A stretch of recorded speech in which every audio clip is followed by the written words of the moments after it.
প্রিয় শিক্ষার্থীবৃন্দ, আশা করি তোমরা সকলে ভালো আছো। আমরা প্রি এডমিশন মেডিকেল যে কোর্সটা আছে সেই কোর্সটার ক্ষেত্রে যদি বলি, এই প্রি এডমিশন মেডিকেল কোর্সের ক্ষেত্রে আমি তোমাদের ফিজিক্স ক্লাসগুলো নেব এবং এই ফিজিক্স ক্লাসের মধ্যে প্রথমত যে লেকচারটা নিয়ে আমি আলোচনা করব সেটা হচ্ছে আমাদের গতিবিদ্যা এবং কাজ শক্তি ক্ষমতা, এই দুইটা চ্যাপ্টার থেকে আমাদের যে লেকচারটা করা হয়েছে। সো এই প্রি এডমিশন মেডিকেল কোর্সের ক্ষেত্রে মেডিকেল এডমিশনে আসা যত ধরনের প্রশ্ন ছিল এবং সিলেক্টেড যেসব সাজেশনমূলক প্রশ্ন সেগুলো নিয়ে আমরা অবশ্যই আলোচনা করব। সো আমি মিলন ইসলাম রানা আছি তোমাদের সঙ্গে। সো তোমরা ক্লাসটা উপভোগ করো। সো আমি যদি গতিবিদ্যার ক্ষেত্রে বলি, আমরা গতিবিদ্যার কিছু জিনিস কিন্তু আমরা 9-10-এ পড়ে আসছি গতির ক্ষেত্রে হিসাব। সো আমাদের গতিবিদ্যার ক্ষেত্রে মূলত কিছু জিনিস জানার জন্য, কারণ আমরা জানি যে হচ্ছে তোমার বলবিদ্যার ক্ষেত্রে কিন্তু দুইটা শাখা আছে, একটা হচ্ছে গতিবিদ্যা, একটা হচ্ছে স্থিতিবিদ্যা। ঠিক আছে, এটা আমরা ফার্স্ট চ্যাপ্টারের ক্ষেত্রে পড়ছি যে হচ্ছে ভৌত জগতের পরিবেশ সম্পর্কিত যেসব ব্যাখ্যা আমাদের ছিল, যে হচ্ছে কোন ক্ষেত্রে কে আছে অবদান, কার কি অবদান। ঠিক আছে, সেই জিনিসটাতে আমরা সেখানে পড়ছি যে হচ্ছে বলবিদ্যার ক্ষেত্রে আমাদের দুইটা শাখা, একটা হচ্ছে গতিবিদ্যা, একটা হচ্ছে কি স্থিতিবিদ্যা। বলবিদ্যা যেটা হচ্ছে মেকানিক্স বলা হচ্ছে, মেকানিক্সটা হচ্ছে আমাদের দুইটা পার্ট, একটা হচ্ছে ডাইনামিক্স আর একটা হচ্ছে স্ট্যাটিক্স। ওকে, সো ডাইনামিক্স যে পার্টটা সেটা হচ্ছে আমাদের গতিবিদ্যা। সো এই গতিবিদ্যায় আমরা যেটা আলোচনা করবো সেটা হচ্ছে গতি সম্পর্কিত আলোচনা।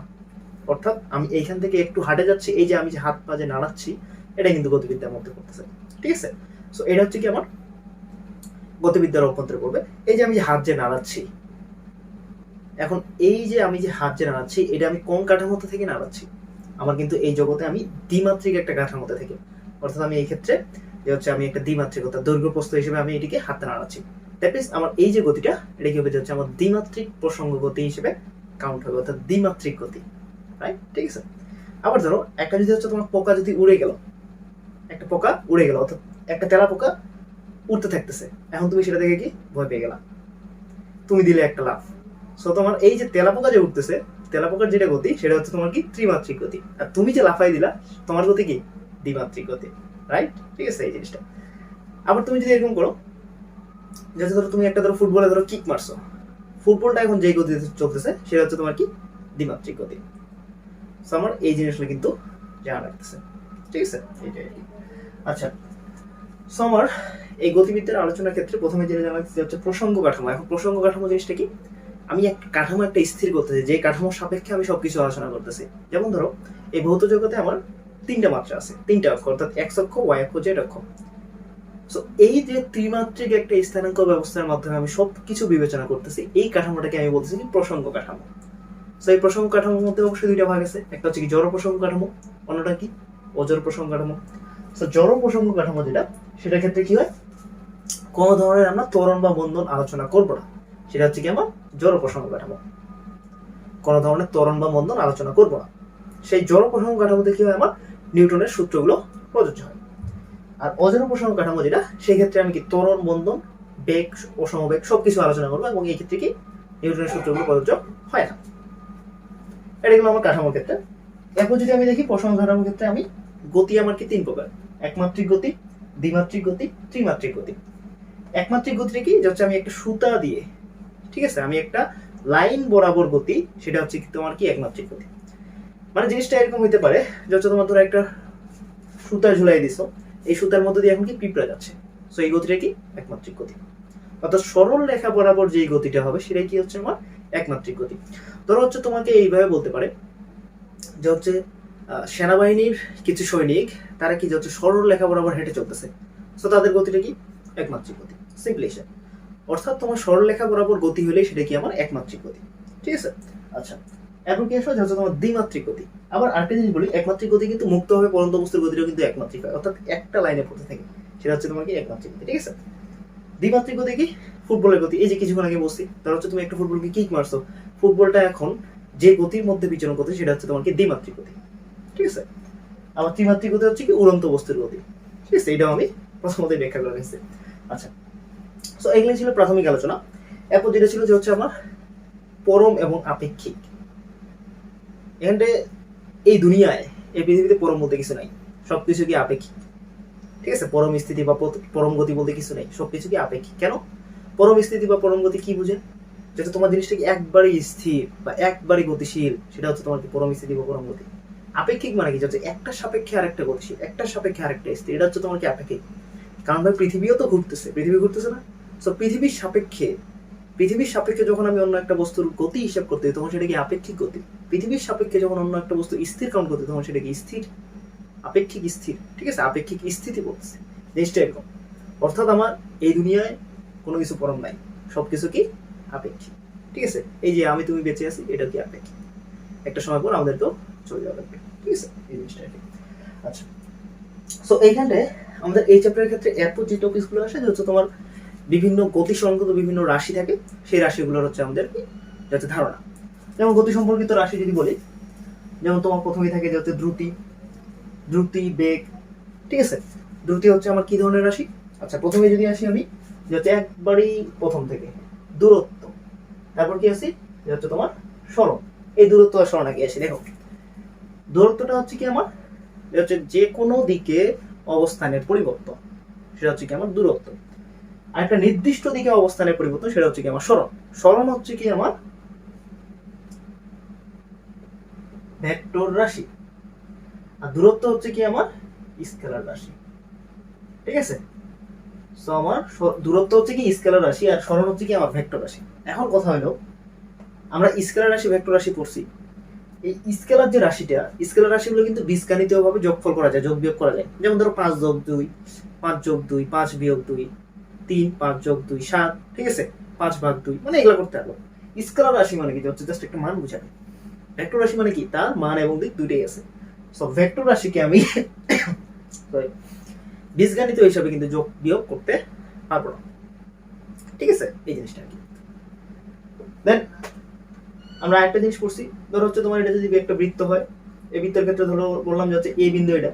সো এ বিন্দু থেকে একজন লোক যাত্রা শুরু করে আবার কি এতে আসে। সো বলছে যে হচ্ছে তোমার দূরত্ব কত, একটা বলছে দূরত্ব কত, একটা বলছে কি যে হচ্ছে সরণ কত।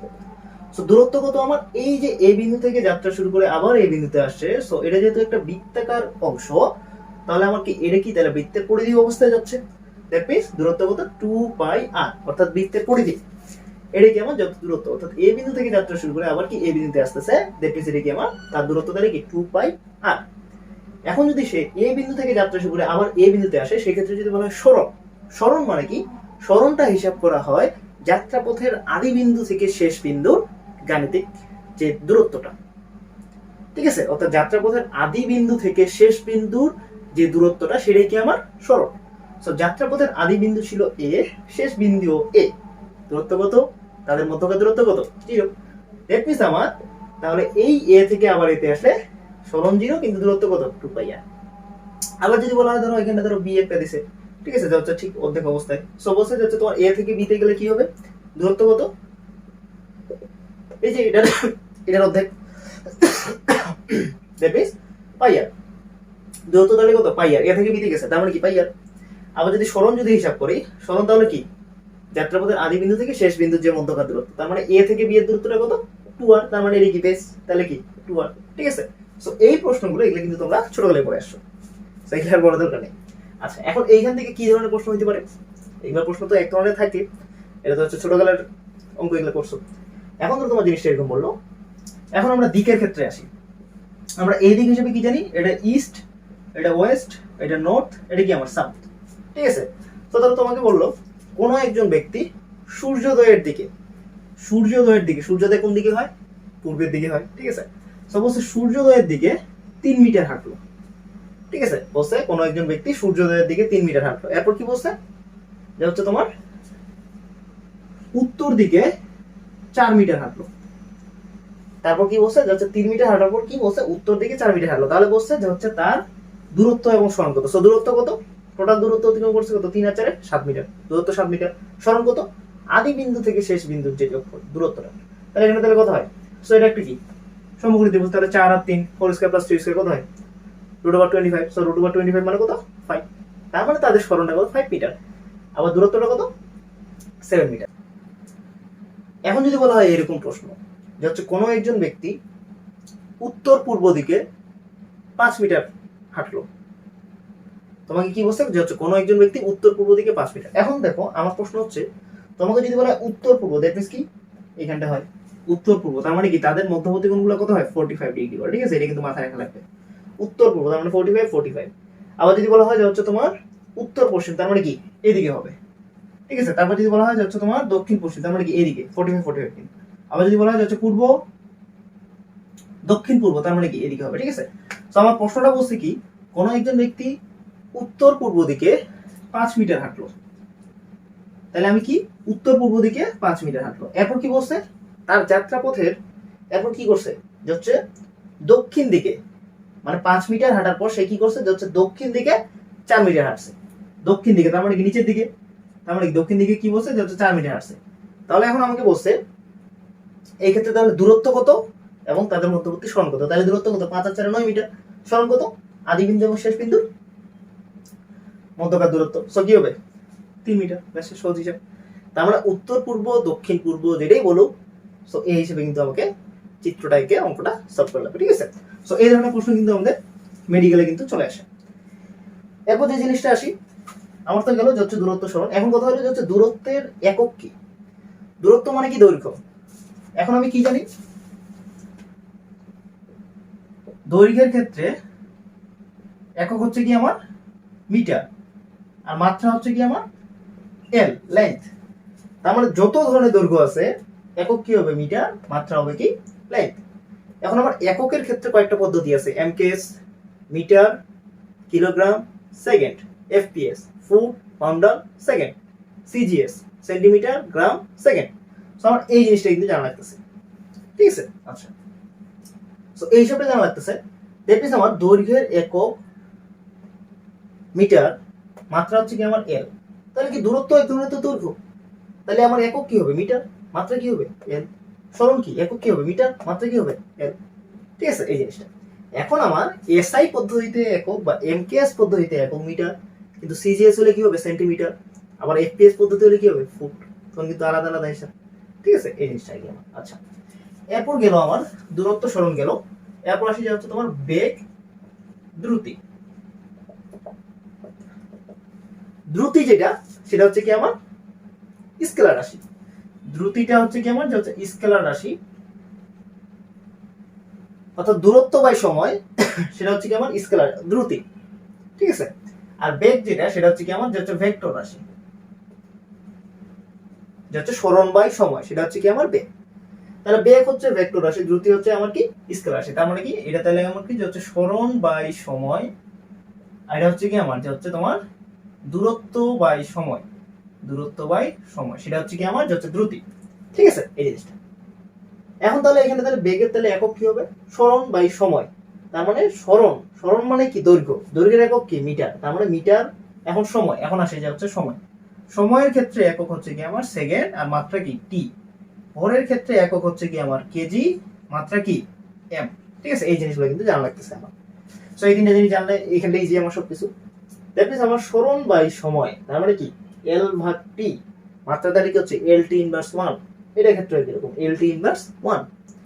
আবার এক্ষেত্রে কি হচ্ছে মিটার পার সেকেন্ড, এক্ষেত্রেও কি মিটার পার সেকেন্ড। তো বেগটা হচ্ছে ভেক্টর রাশি, দ্রুতি হচ্ছে কি তোমার স্কেলার রাশি, এখানে কিন্তু ভিন্নতা।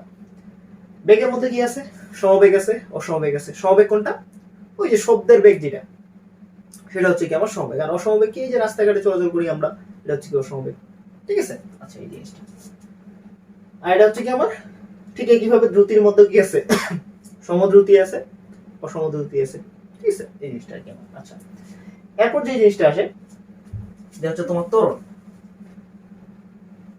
ত্বরণ, ঠিক আছে, ত্বরণ এবং কি যে হচ্ছে তোমার মন্দন। তো ত্বরণ মন্দন দুটোই কি হচ্ছে আমার ভেক্টর রাশি অবশ্যই।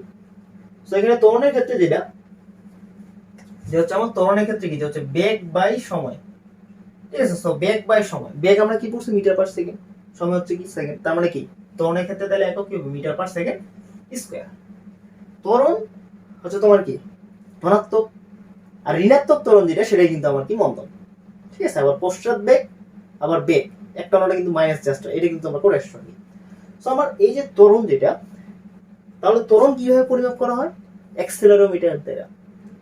ত্বরণ কি অ্যাক্সেলারেশন, এটা পরিমাপ করা হয় কিভাবে অ্যাক্সেলারোমিটার, ঠিক আছে অ্যাক্সেলারোমিটার। বেগ ভেলোসিটি পরিমাপ করা হয় কিভাবে ভেলোমিটার, ঠিক আছে। সো ঠিক এইভাবে হচ্ছে তোমার কি স্পিড হচ্ছে কি দ্রুতি স্পিডোমিটার, ঠিক আছে। সো এই জিনিসগুলো কিন্তু হচ্ছে তোমার কি জানা লাগবে কিন্তু, ঠিক আছে, যে হচ্ছে কোনটার জন্য কোন পরিমাপক যন্ত্রটা ব্যবহার করা হয়। সো এখানে ত্বরণের মধ্যে কি আবার আছে, সমত্বরণ আছে ও সমত্বরণ আছে। সমত্বরণ কোনটা, এই যে অভিকর্ষ ত্বরণ যেটা হচ্ছে প্রত্যেক সেকেন্ডে 9.8 মিটার পার সেকেন্ড করে বৃদ্ধি পায়, এটা হচ্ছে কি আমার সমত্বরণ। আর অসমত্বরণ কি, যে হচ্ছে এই যে রাস্তাঘাটে যে শক্তি আমরা মানে ত্বরণ যেগুলো হিসাব করে সেটা হচ্ছে আমার কি অসমত্বরণ, ঠিক আছে। আচ্ছা, তাহলে এখানে ত্বরণের ক্ষেত্রে তাহলে কি হয়, মিটার পার সেকেন্ড স্কয়ার। তাহলে এখানে তাহলে একক, তাহলে মাত্রাটা কি হয়, বেগের ক্ষেত্রে কি জানি এলটি ইনভার্স 1, তাহলে কি তার মানে ত্বরণের ক্ষেত্রে কি হবে এলটি ইনভার্স 2, সেটা হচ্ছে কি আমার ত্বরণ, ঠিক আছে। সো এই ত্বরণ মধ্যে অভিকর্ষ ত্বরণও বোঝানো হয়, ঠিক আছে, রাইট, এই জিনিসটা কি। আচ্ছা, সো এগুলো গেল। এরপর যেটা হচ্ছে গুরুত্বপূর্ণ, আমাদের হচ্ছে জানি গতির ক্ষেত্রে 4টা সমীকরণ আছে। আমরা সমীকরণগুলো লিখি, যে হচ্ছে v = u + at, এটা হচ্ছে তোমার s = u + v/2 * t, এটা হচ্ছে তোমার কি, যে হচ্ছে s = ut + ½ at², v² = u² + 2as। So আমার প্রথম যে সমীকরণটা v = u + at, আমরা যদি এখন এই সমীকরণের ক্ষেত্রে লেখচিত্র আঁকি তাহলে কি হয়, 1 নাম্বার। সো 1 নাম্বার সমীকরণের ক্ষেত্রে আমি লেখচিত্র আঁকতেছি। সেই লেখচিত্রটা হচ্ছে কি আমার v বনাম t লেখচিত্র। একটা জিনিস বলি, t হচ্ছে কি আমার স্বাধীন চলক, আর স্বাধীন চলক সবসময় x অক্ষ বরাবর থাকে, ঠিক আছে। সো আমি x অক্ষ, এটা কি y অক্ষ, x অক্ষ বরাবর t নিলাম।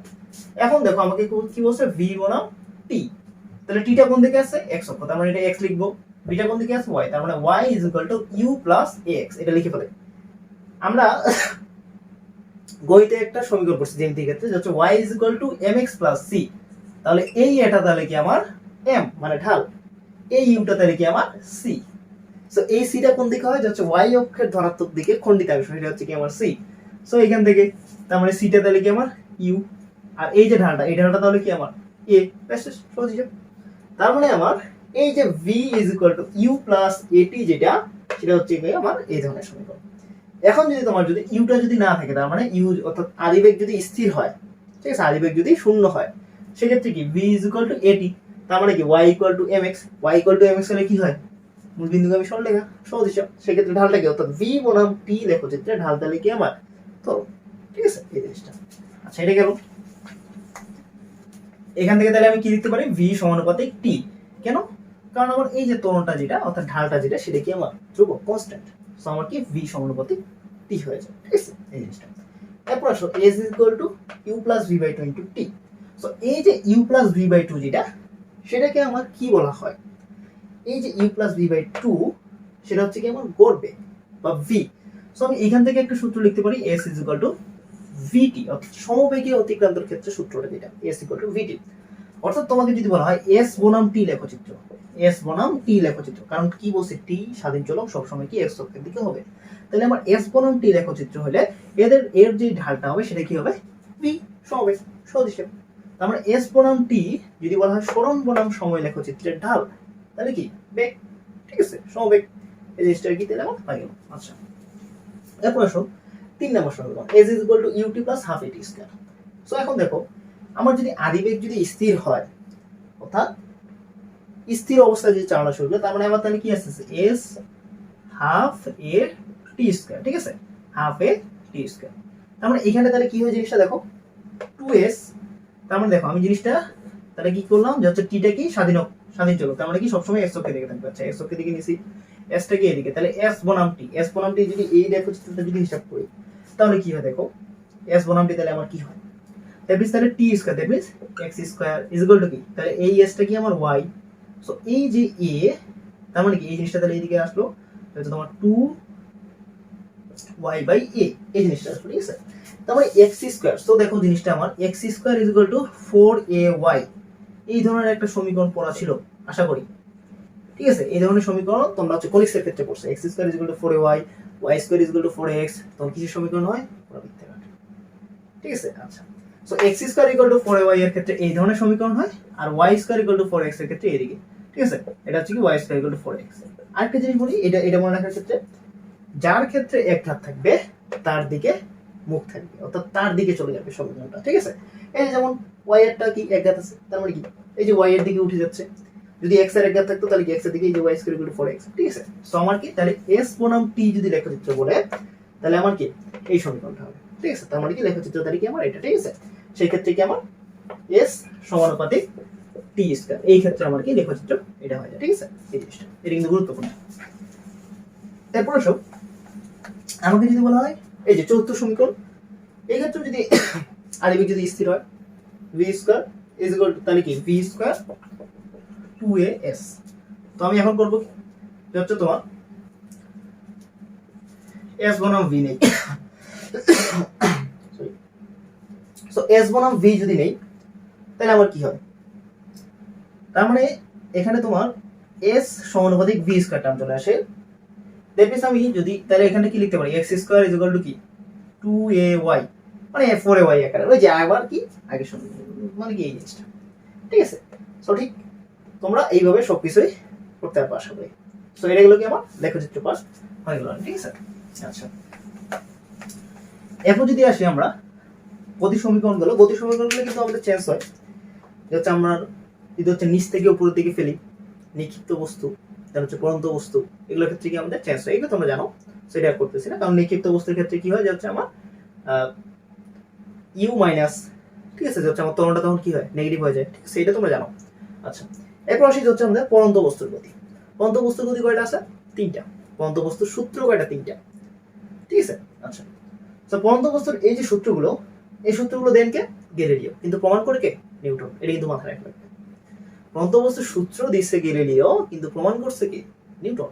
কিভাবে পরীক্ষা করছে? ওই যে গিনি পালকের পরীক্ষা থেকে, স্বর্ণ মুদ্রা পরীক্ষা, ঠিক আছে, এই জিনিসটা আর কি তোমার। আচ্ছা, তো এই পড়ন্ত বস্তুর ক্ষেত্রে সূত্রের ক্ষেত্রে আমার তিনটা সূত্র আছে। প্রথম সূত্র, দ্বিতীয় সূত্র, তৃতীয় সূত্র। আমার প্রথম সূত্রে কি বলা আছে যে হচ্ছে উপর থেকে একটা বস্তু যদি হচ্ছে নিচে পড়তে থাকে তাহলে কি সময়ের সাথে সাথে সাথে কি হয় যে হচ্ছে তোমার দূরত্বটা বৃদ্ধি পায়, ঠিক আছে। এই জিনিসটা একটা ছিল যে হচ্ছে নির্দিষ্ট সময়ে নির্দিষ্ট দূরত্ব অতিক্রম করে। আচ্ছা, আমি একটু বের করি। আচ্ছা, সো এখানে তোমার প্রথম যে সূত্রটা কি বলছে যে হচ্ছে তোমার একই অবস্থান থেকে, অর্থাৎ স্থির অবস্থান থেকে যখন মুক্ত হবে একটা পড়ন্ত বস্তু পড়ে, তো সেটা কি করে? সমান সময়ে সমান দূরত্ব অতিক্রম করে, সেটি সমান সময়ে সমান দূরত্ব অতিক্রম করে। এটা হচ্ছে কি প্রথম সূত্র। দ্বিতীয় সূত্রটা হচ্ছে কি এই যে পড়তেছে, এই পড়ার ক্ষেত্রে নির্দিষ্ট সময়ে, অর্থাৎ সময়ের সাথে সাথে কি হয়ে যায় হচ্ছে আমার বেগটা কিন্তু বৃদ্ধি পায়, অর্থাৎ ভি সমানুপাতিক টি। এটা কিন্তু মনে রাখা লাগবে। দ্বিতীয় সূত্র কিন্তু ভি সমানুপাতিক টি, অর্থাৎ নির্দিষ্ট সময়ের সাথে সাথে কি হয়? বেগটা কি হয়? বৃদ্ধি পায়।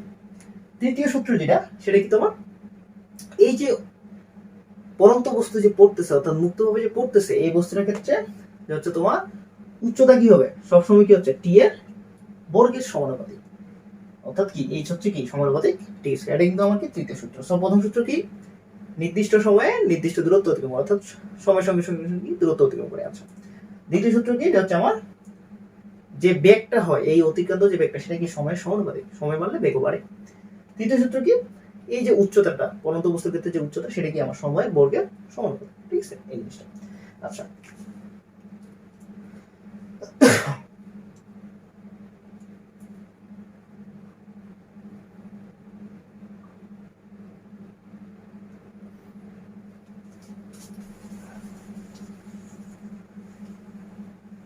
তো এরপর যদি আসি যে হচ্ছে তোমার সুষম বৃত্তীয় গতি। সুষম বৃত্তীয় গতি জিনিসটা কি? এখানে জিনিসটা দেখো, সুষম বৃত্তীয় গতি বলতে বোঝাচ্ছে কি যে হচ্ছে যে কোনো অবস্থানে, অর্থাৎ এই যে অবস্থানগুলোতে, সেটা কি হচ্ছে আমার বৃত্তপথে যে গতিটা, সেটা কি আমার বৃত্তীয় গতি। এখন এই যে সুষম বৃত্তীয় গতি, এখানটা কি একটা নির্দিষ্ট অবস্থানে কি সমদ্রুতি থাকে, সমদ্রুতি, ঠিক আছে, মানে বৃত্তপথে এখানে কি হচ্ছে তোমার সমদ্রুতিতে থাকতেছে। সমদ্রুতিতে থাকলেও সেই ক্ষেত্রে কি থাকতেছে? আমার ত্বরণ কিন্তু থাকতেছে, ঠিক আছে, একটা কি কেন্দ্রমুখী একটা ত্বরণ কিন্তু কাজ করে। এবার যেটা গুরুত্বপূর্ণ একটা জিনিস হচ্ছে আমরা নিক্ষিপ্ত বস্তুর ক্ষেত্রে আমরা কি জানি সূত্রগুলো হচ্ছে v = u - at। সো এটা যদি আমার এখন যদি নিক্ষিপ্ত বস্তু, সো আমি এটা যদি g ধরি, সমস্যা নাই কোনো। সো v = কি হচ্ছে u - gt। দেন এরপর যে সূত্রটা সেটা হচ্ছে s = ut - ½ gt²। এগুলো কিন্তু আমরা নিক্ষিপ্ত বস্তুর ক্ষেত্রে, ঠিক আছে। দেন হচ্ছে আমার কি হচ্ছে v² = u² - 2gs। তো এখন দেখো, আমার নিক্ষিপ্ত একটা বস্তুর ক্ষেত্রে কি হয়? একটা নির্দিষ্ট সময় পর সেটার কি হয় যে হচ্ছে আমার বেগটা শূন্য হয়ে যায়। সেক্ষেত্রে তাহলে আমার কি, অর্থাৎ ইউ আদি বেগে নিক্ষিপ্ত একটা বস্তু, ধরো এই যে আমি ধরো জিনিসটা এরকম হচ্ছে, এই যে বস্তুটা ফিটলাম, তো একটা নির্দিষ্ট উচ্চতার পর কিন্তু আমার চলে আসতেছে। তো এই যেই বেগে আমি বস্তুটা নিক্ষিপ্ত করলাম সেটা কি আমার ইউ। তো একটা নির্দিষ্ট উচ্চতায় যায় কি সেটা বিটা কি হয়ে যাচ্ছে? আমার জিরো হয়ে যাচ্ছে। অর্থাৎ সেই ক্ষেত্রে অর্থাৎ এই অবস্থানে বেগটা কিন্তু শূন্য, কিন্তু এই বেগ অবস্থানেও কিন্তু আমার ত্বরণ থাকতেছে, এটা কিন্তু মাথায় রাখা লাগবে। এই যে আমি যে এই বস্তুটা যে উপরে দিলাম, এই অবস্থানটাতে আমার কিন্তু বেগ কিন্তু শূন্য হয়ে যাচ্ছে, কিন্তু তার মধ্যে একটা কি ত্বরণ থাকতেছে। তার মানে কি জিনিসটা কি বুঝে, কোনো একটা বস্তুর মধ্যে বেগ যদি শূন্য হয় ত্বরণ কিন্তু অশূন্য হতে পারে, অর্থাৎ ত্বরণ শূন্য নাও হতে পারে, ঠিক আছে। সো এই জিনিসটা আর কি। সো আমি এখান থেকে তাহলে সূত্রটা কি বের করছি আমি, হচ্ছে T is equal to U by G. অর্থাৎ এই যে উত্থানকাল ইউ বাই জি, পতনকাল ইউ বাই জি, বিচরণকাল কি T is equal to 2u by G, ঠিক আছে। এগুলো তোমরা পড়ে আসছো। তাহলে হচ্ছে তোমার কি, আবার তুমি যদি এখান থেকে এইচ অর্থাৎ সর্বোচ্চ উচ্চতা বের করতে চাও, সর্বাধিক উচ্চতা কতটুকু উপরে উঠবে, তার মানে কি ইউ স্কয়ার বাই 2j, ঠিক আছে। এখানে ভি স্কয়ার তো 0 হয়ে যায়, তার মানে কি ইউ স্কয়ার বাই 2j। এটা একটা আমার সর্বাধিক উচ্চতা, আর এটা কি আমার হচ্ছে বিচরণকাল, আর এটা কি আমার উত্থানকাল বা পতনকাল। আচ্ছা গেল। এখন যদি আমরা প্রাসের ক্ষেত্রে আসি, প্রাস জিনিসটা কি, প্রাস জিনিসটা ঠিক এরকম আর কি, x অক্ষ নিলাম, y অক্ষ নিলাম। সো এই যে প্রাস, প্রাস মানে কি হচ্ছে আমার একটা নির্দিষ্ট বিন্দু থেকে আমি কি করলাম, যে হচ্ছে অধিবৃত্তাকার পথে বা প্যারাবোলা পথে কোন একটা বস্তুকে যদি নিক্ষিপ্ত করি, সেটা হচ্ছে কি আমার প্রাস। সো এখান থেকে যেই বিন্দু থেকে আমি নিক্ষেপ করতে, সেটা হচ্ছে কি আমার নিক্ষেপণ বিন্দু। যে বেগে নিক্ষেপ করতে সেটা কি আমার নিক্ষেপণ বেগ, যে কোণে নিক্ষেপ করতে সেটা হচ্ছে কি আমার নিক্ষেপণ কোণ। তারপরে আমি ধরো এই যে একটা বস্তুকে নিক্ষেপ করলাম, অর্থাৎ ভি নট, সেটা মানে কি আমার, ঠিক আছে। আমি এখানটা লিখলাম কি ভি নট, আমার এটা কি তাহলে ভি নট, ভি নটটা তাহলে কি আমার, যে হচ্ছে নিক্ষেপণ বেগ। আচ্ছা এখানটায় ইউ লিখতে পারবা, সমস্যা নেই, ভি নট অথবা ইউ যে কোনো একটা লিখো।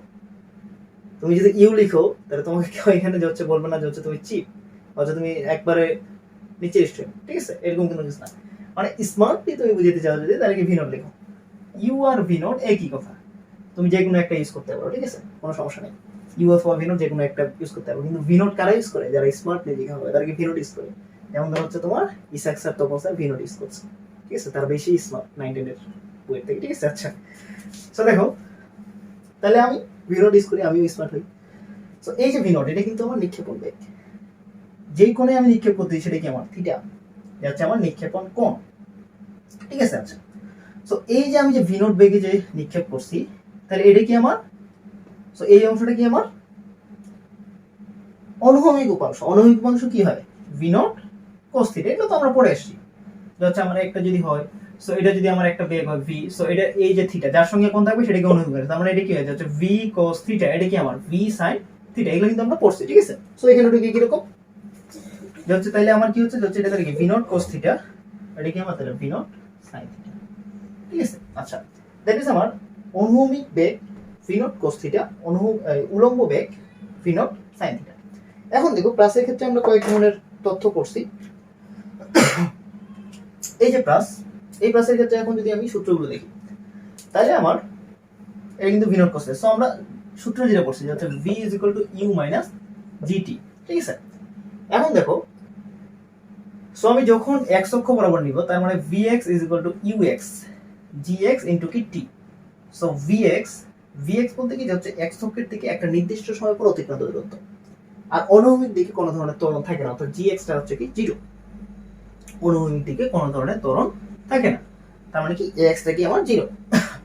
তাহলে কি হচ্ছে vx is equal two ux বলতে কি পড়ছে v নট cos থিটা, ঠিক আছে। তার মানে vx ইজ ইকুয়াল টু কি আমার v নট cos থিটা, এটা কি আমার x অক্ষের দিকে অতিক্রান্ত বেগ, অর্থাৎ দূরত্বের ক্ষেত্রে বেগ। আবার যদি আমি y অক্ষের দিকে বেগ কাউন্ট করি, তার মানে vy is equal two uy minus ay into t, ঠিক আছে।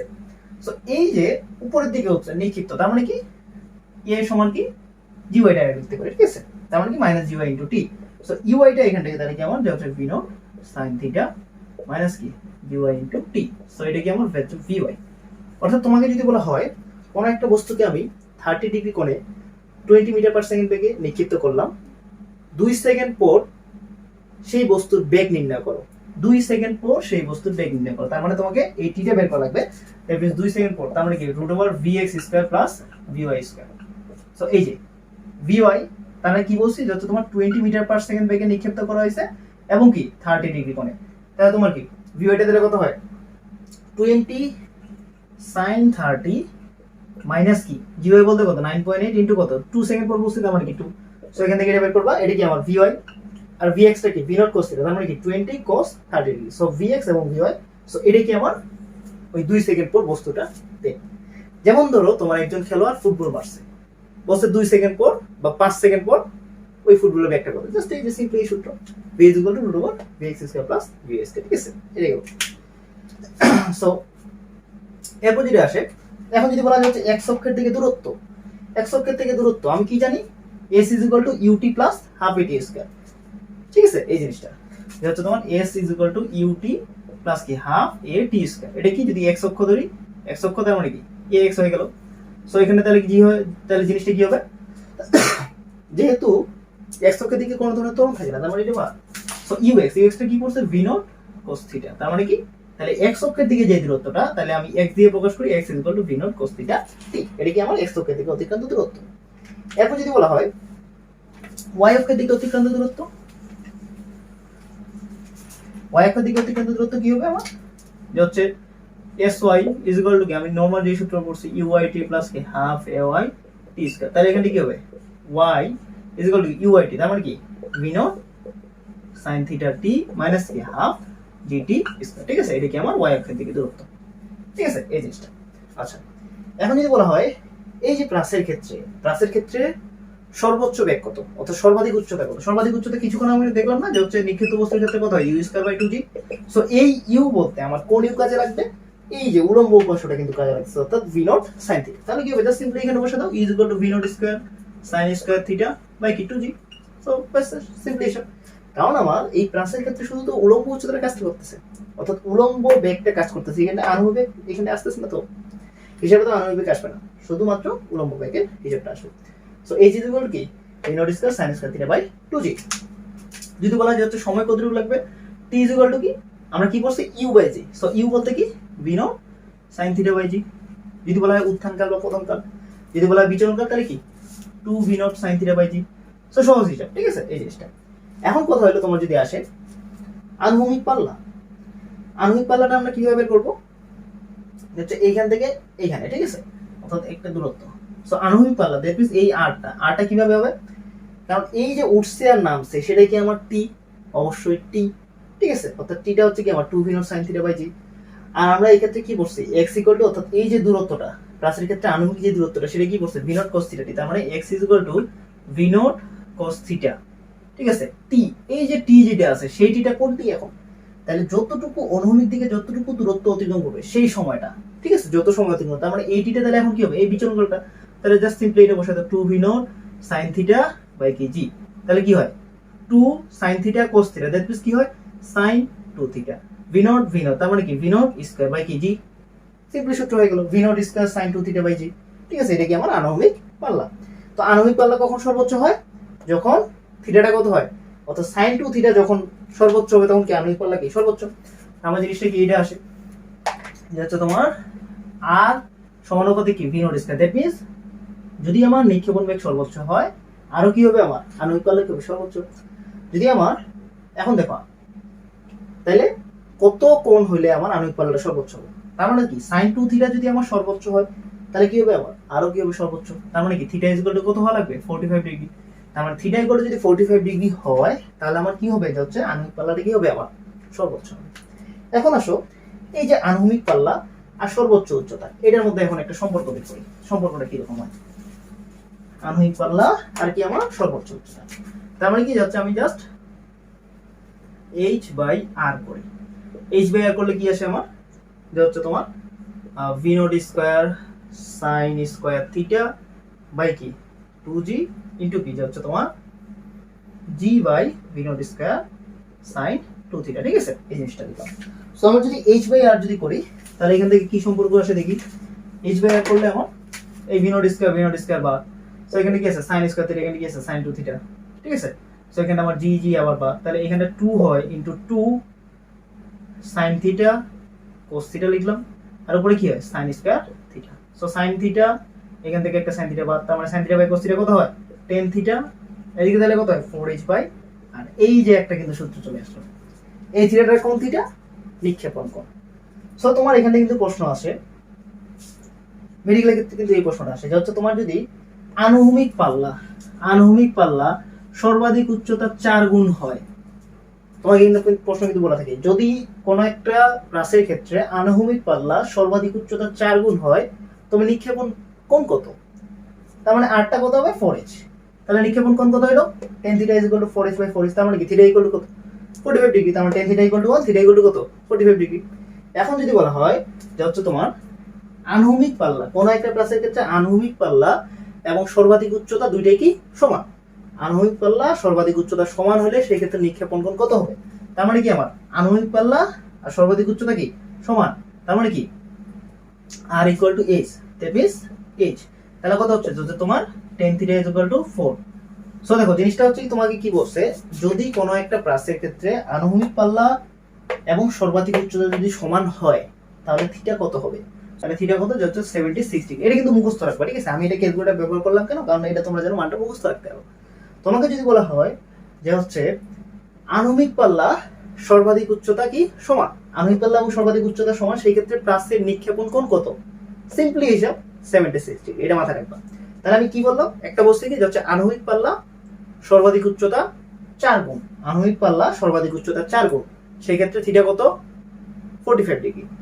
আনুভূমিক পাল্লা সর্বাধিক উচ্চতা কি সমান, সেই ক্ষেত্রে থিটা কত 76 ডিগ্রি। এইভাবে আরো একটা বের করবা, যেমন ধরো তোমার যদি আরো একটা বের করে এখানে বের করবে যে আনুভূমিক পাল্লা সর্বাধিক উচ্চতা যদি দ্বিগুণ হয় তাহলে কত হয়, ঠিক আছে? 3 গুণ হলে কত গুণ হয়, ঠিক আছে? এটা দিয়ে তোমরা বের করতে পারবে, ঠিক আছে? এই জিনিসটা আচ্ছা, সো এটা গেল। সো আমার এখান থেকে এই ধরনের প্রশ্ন হতে পারে। এখন তোমার আরো কিছু আছে যে হচ্ছে প্লাসের ক্ষেত্রে কি হয়, সর্বাধিক উচ্চতায় গেলে কি হয়, তখন আর তোমার হচ্ছে কি কোন ধরনের বেগ থাকে না, ঠিক আছে? সেগুলো তোমরা পড়ছো যে হচ্ছে প্লাসের ক্ষেত্রে। যেমন ধরো আমি যদি এখানে বলি প্লাসের ক্ষেত্রে এখানে কিছু তথ্য দেওয়া আছে, যেমন প্লাসের গতিপথ কি হয় সর্বদা কি হয় প্যারাবোলা বা অধিবৃত্তাকার হয়, ঠিক আছে? সর্বাধিক উচ্চতায় প্লাসের গতি কি হয় একমাত্রিক হয়ে যায়, ঠিক আছে? দেন হচ্ছে বক্রপথে সীমাবদ্ধ, প্লাসের গতি হচ্ছে কি বক্রপথে সীমাবদ্ধ, এগুলো পড়ছি আমরা।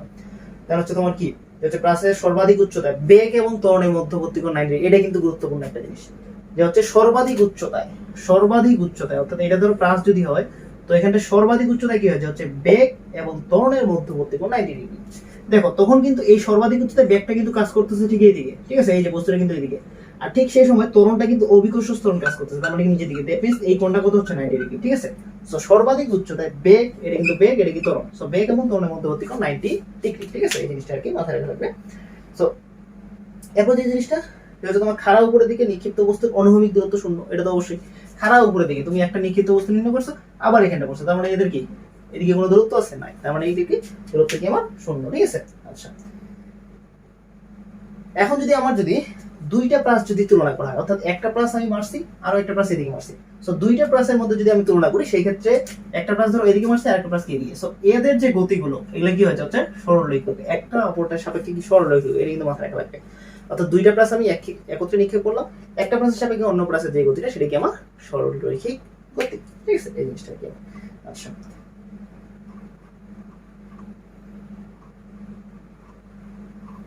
সো এখন আসি হচ্ছে তোমার আপেক্ষিক বেগের টার্মটা। আপেক্ষিক বেগের টার্মটা এখানে কিন্তু গুরুত্বপূর্ণ আমার। সো আপেক্ষিক বেগের ক্ষেত্রে যদি বলি আমরা জাস্ট সিম্পলি হিসাব করব যে হচ্ছে বেগের ইকুয়েশনটা।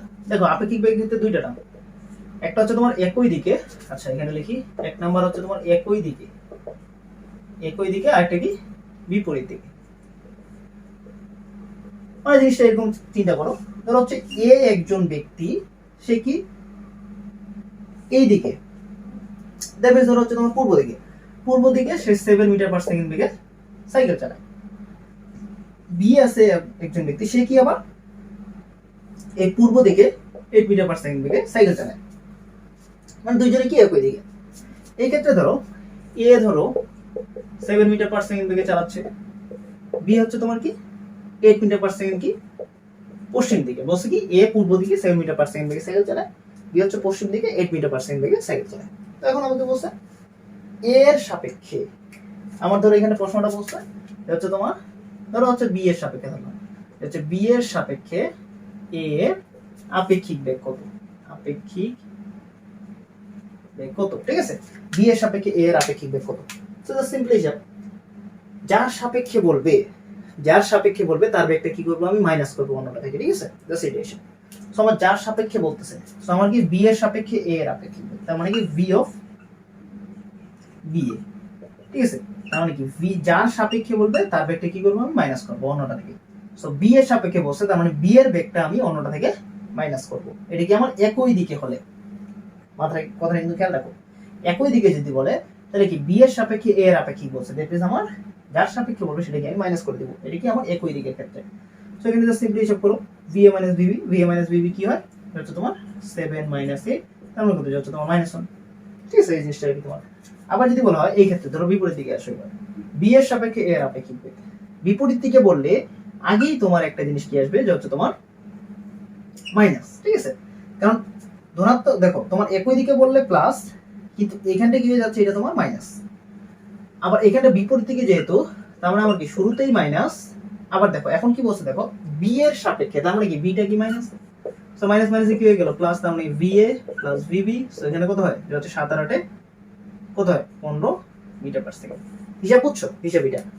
তো তোমার একই দিকে যদি বলে তাহলে প্রথমে প্লাস বসাই দাও, ঠিক আছে, একই দিকে, কারণ আমরা একই দিকে দুইটা কোণ যদি একই দুইটা বল যদি একই দিকে যেতে তাহলে কি আমরা বলের লব্ধি কি ধনাত্মক, মানে সমষ্টি তাদের, এটা আমরা পড়ে এসেছি। সো দুইটা যদি একই দিকে যেতে তার মানে কি পজিটিভ, সো প্লাস।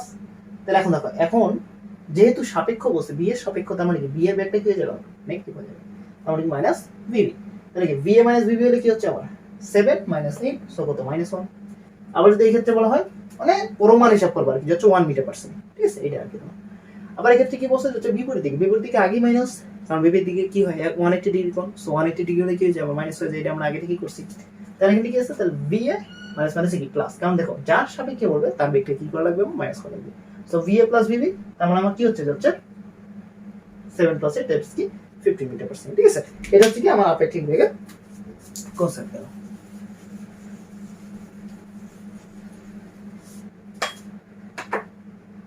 আচ্ছা এরপর আসি যে হচ্ছে তোমার কৌণিক বেগ, ঘন্টার কাঁটার কৌণিক বেগ, ঘন্টার কাঁটার কৌণিক বেগ, ঠিক আছে। একটা হচ্ছে কি যত তোমার এইখানে তিনটা জিনিস পাওয়া লাগবে, হচ্ছে মিনিটের কাঁটা, মিনিটের কাঁটা কৌণিক বেগ, আর একটা কি হচ্ছে তোমার সেকেন্ডের কাঁটা কৌণিক বেগ, ঠিক আছে, হচ্ছে সেকেন্ডের কাঁটা কৌণিক বেগ। আচ্ছা সো আমরা কৌণিক বেগ কি জানি ওমেগা, ওমেগা ওমেগা, সো ওমেগার ক্ষেত্রে সূত্র কি জানি 2 pi by T, 2 pi by T, 2 pi by T. So এই যে টি যেটা এই ক্যাপিটাল এটা হচ্ছে কি আমার পর্যায়কাল। সো প্রথমে আসলে সেকেন্ডের কাঁটার পর্যায়কাল, সেকেন্ডের কাঁটার পর্যায়কাল কত, একটা ঘড়ির ক্ষেত্রে জাস্ট চিন্তা করবা সেকেন্ডের কাঁটা কত সেকেন্ড পর আবার ওই অবস্থানে আসে 60 সেকেন্ড পর, তারপরে সেকেন্ডের কাঁটা পর্যায়কাল তাহলে কত হবে, হচ্ছে সেকেন্ডের কাঁটার কৌণিক বেগ তাহলে কত হবে 2 পাই বাই 60, জাস্ট সিম্পলি হিসাব। সেকেন্ডের কাঁটার কৌণিক বেগ omega equal to 2 pi by 60, কারণ 60 সেকেন্ড পর তোমার কি হয় ওই সেকেন্ডের কাঁটা কি আবার আগের অবস্থানে চলে আসে, ঠিক আছে। এখন যদি মিনিটের কাঁটার ক্ষেত্রে বলি 60 মিনিট পর আবার কি ওইখানে চলে আসে, ঠিক আছে, আবার আগের অবস্থানে চলে আসে, দ্যাট মিন্স 60 মিনিট, তার মানে কত সেকেন্ড হবে 3600 সেকেন্ড, তার মানে 2 পাই বাই 3600, সেটা হচ্ছে কি আমার মিনিটের কাঁটার কৌণিক বেগ, ঠিক আছে এই জিনিসটা। এখন যদি ঘন্টার কাঁটার ক্ষেত্রে আসি, ঘন্টার কাঁটা কত ঘন্টা পর আবার অবস্থানে আসে একই অবস্থানে, 12 ঘন্টা পর কি আবার একই অবস্থানে আসে, দ্যাট মিন্স কি 12 ঘন্টা, তাহলে কি হবে আমার যে হচ্ছে 2 পাই বাই কত 12 ইনটু 60 ইনটু কত 60, ঠিক আছে, তার মানে 12 ঘন্টা 1 ঘন্টা 60 মিনিট 1 মিনিট 60 সেকেন্ড, ঠিক আছে, তার মানে কি 12 ইনটু 60 ইনটু 60। সো ঘন্টা কাঁটা কৌণিক বেগ যদি বলে তাহলে কি omega equal to 2 pi by 12 into 60 into 60, যদি বলা হচ্ছে মিনিটের কাঁটা তাহলে কি 2 পাই বাই 3600, আর যদি তোমাকে বলে সেকেন্ডের কাঁটা তার মানে কি 2 পাই বাই 6। যদি এই চ্যাপ্টারের ক্ষেত্রে অর্থাৎ গতিবিদ্যার ক্ষেত্রে কিছু যদি অঙ্কের প্রবলেমের ক্ষেত্রে আসি, যেগুলো হচ্ছে আমাদের মেডিকেলের প্রিপারেশনের ক্ষেত্রে খুব কার্যোপযোগী অর্থাৎ কার্যকরী ভূমিকা পালন করবে। তো দেখো সেই প্রশ্নগুলো দেখি, যেমন তোমাকে কিন্তু বলছে যে তোমাকে যদি বলা হয় 9.8 মিটার পার সেকেন্ড বেগে একটা বস্তুকে কি আমি নিক্ষিপ্ত করলাম, সেক্ষেত্রে বলছে যে হচ্ছে ওই বস্তুর উত্থানকাল কত হবে, এটা simply t is equal two কি u বাই g, ঠিক আছে, দ্যাট মিন্স 9.8 বাই 9.8 সমান কত 1 সেকেন্ড। অর্থাৎ কোন একটা বস্তুকে যদি আমি 9.8 মিটার পার সেকেন্ড বেগে যদি উপর দিকে নিক্ষেপ করি তাহলে সেই বস্তুটার কি উত্থানকাল কত 1 সেকেন্ড, কিন্তু বিচরণকাল কত 2 সেকেন্ড, কারণ 2u বাই g সেটা হচ্ছে কেবল বিচরণকালের সূত্র, ঠিক আছে।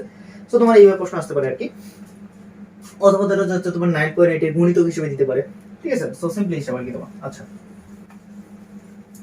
যেমন ধরো এখানে একটা প্রশ্ন আছে, হচ্ছে তোমাকে বলছে যে 48 মিটার পার সেকেন্ড বেগে একটি বল খাড়া উপরের দিকে নিক্ষেপ করা হলো, তো বলছে কত সময় শূন্যে থাকবে। শূন্যে থাকবে দেখবি সেই বস্তুর বিচরণ কাল বলা হয়েছে। সো বিচরণ কাল তাহলে কত আমার 2u/g। এখন কি বলছে হচ্ছে 48 মিটার পার সেকেন্ড বেগে নিক্ষেপ করা হয়েছে। সো জিনিসটা কি হচ্ছে আমার জাস্ট সিম্পলি হিসাব, যে হচ্ছে তোমার 2 ইনটু 48 বাই কত, যে হচ্ছে তোমার 9.8। সো এখন আসে যাচ্ছে 48 গুণে কত হয়, হচ্ছে আমার 96। নিচে কত হচ্ছে, হচ্ছে 9.8। সো এইখানে তাহলে জিনিসটা কি হচ্ছে, এই দশমিকটা যদি উঠাই দেই তাহলে আমার কি উপরে একটা 10 চলে আসে। So 960 by 98। সো ধরো জিনিসটা জাস্ট সিম্পলি হিসাব করতে গেলে যে হচ্ছে তোমার 10-এর কাছাকাছি একটা মান আসবে, ঠিক আছে। সো আমি এখান থেকে এটা বের করে নিতে পারবো। তার মানে এখানটা আমার এই 98 ইনটু 98 যদি করি, সো এখানে কি হচ্ছে তোমার 9.8 চলে আসে, ঠিক আছে এই জিনিসটা। সো এটা যদি ভাগ করি, দেখো ভাগ করলে কি হবে, 98 960। সো দেখো তাহলে কত হয়, হচ্ছে তোমার 98 10 দিয়ে করলে কি হয় 980। সো 9 দিয়ে করো, 9 দিয়ে করলে কত হয়, হচ্ছে 8 লম 72 2, হাতে কত থাকে 7, 9 কত হয় 81, 81 এর সাথে কত হয় হচ্ছে 88। তারপর দেখো 2 কত হয় 10, 8 8 কত 16 8, ঠিক আছে। সো এখানে তোমার কি দেন হচ্ছে দশমিক, দশমিক দিতে তাহলে কত হয় 880। দ্যাট মিন্স কত, এরপর কি 9 হিসেবে যদি করি তাহলে কত হয়, হচ্ছে তোমার 882 কাছাকাছি। তার মানে কি 9.9 आंसर হবে, ঠিক আছে এই জিনিসটা কি তোমার। সো এইভাবে কিন্তু তোমার ক্যালকুলেটর ছাড়া কিন্তু ম্যাথ কিন্তু করা লাগবে। এই হচ্ছে ক্ষুদ্র ক্ষুদ্র ম্যাথ আছে, ঠিক আছে। জাস্ট সিম্পলি হিসাব আর কি, দেখো তোমার দশমিক, যে কোনো দশমিক থাকলে তুমি দশমিকটা উঠাই দিয়ে যদি নিচে থাকে সেটার সঙ্গে তার কি ভাগ করে দিবা 10। কারণ দশমিক আমরা কিন্তু এই যে পড়ছি, তোমার যদি 1.2 থাকতো, সো 1.2 টাকে আমরা কি লিখতে পারি 12/10, কারণ দশমিক উঠাই দিয়ে নিচে কি করা যায় 10 লেখা যায়, এগুলো কিন্তু আমরা পড়ছি। সো এইভাবে দশমিক বসাই দিয়ে, দশমিক উঠাই দিয়ে আমি এই মানটা বের করার পর কি জাস্ট সিম্পলি ভাগ করবো আর কি, ভাগ করে আমি অ্যানসারটা বের করে নেব, ঠিক আছে। এগুলো আর কি তোমার এই সব। আচ্ছা দেন তোমার একটা প্রশ্ন দেওয়া আছে, যে হচ্ছে তোমার এরপর যদি প্রশ্ন বলি, যে হচ্ছে s is equal to 1/3, s is equal to 1/3 t cube plus কি 3t। তো বলছে এই সূত্র অনুসারে যে হচ্ছে 2 সেকেন্ড পর ধরো বলছে যে হচ্ছে বেগ এবং কি হচ্ছে তোমার ত্বরণ নির্ণয় করো, ঠিক আছে। 2 সেকেন্ড পর বেগ ত্বরণ নির্ণয় করো, সরণও নির্ণয় করতে বলছে, যাতে 2 সেকেন্ড পর সরণ বেগ ত্বরণ নির্ণয় করো। সো সরণটা কি, এটা কিন্তু এসটা বলতে কি সরণ বোঝাচ্ছে, গতি সমীকরণ দেওয়া আছে। সো 2 সেকেন্ড সিম্পলি এখানে t এর মানটা 2 বসাই দিবা, 2 এ বসাই দিয়ে যে মানটা আসবে সেটা কি হচ্ছে আমার সরণ। এরপর যদি বেগ আসে, বেগ মানে কি, এটা হচ্ছে আমার সরণের অন্তরীকরণ। সো আমি এটাকে যদি অন্তরীকরণ করি তাহলে কি হবে, কারণ x to the power n করলে কি হয় আমার nx to the power n - 1। So simply so t cube আছে, t কিউব করলে কি হবে আমার 3t², আর এখানে 1/3 ছিল, সো 1/3, আর 3d কে করলে কি হবে আমার যে হচ্ছে 3, ঠিক আছে, কারণ t টা উঠে যায়। আচ্ছা সো এখানে তাহলে কি থাকে t² প্লাস 3, তাহলে এটা কি আবার যে হচ্ছে বেগ। সো এখানে 2² প্লাস 3, তার মানে কি 4 3 7, সো 7 মিটার পার সেকেন্ড, সেটা কি আমার বেগ। এরপর যদি আসি হচ্ছে তোমার ত্বরণের ক্ষেত্রে, ত্বরণের ক্ষেত্রে কি হবে আমার যে হচ্ছে a = dv/dt। সো এটাকে জাস্ট ডিফারেন্সিয়েট করো, তাহলে কি হয়ে যাচ্ছে 2t, দ্যাট মিন্স 2 × 4, অর্থাৎ ত্বরণ সেই ক্ষেত্রে কত হয়ে যাচ্ছে 4 মিটার পার সেকেন্ড স্কয়ার।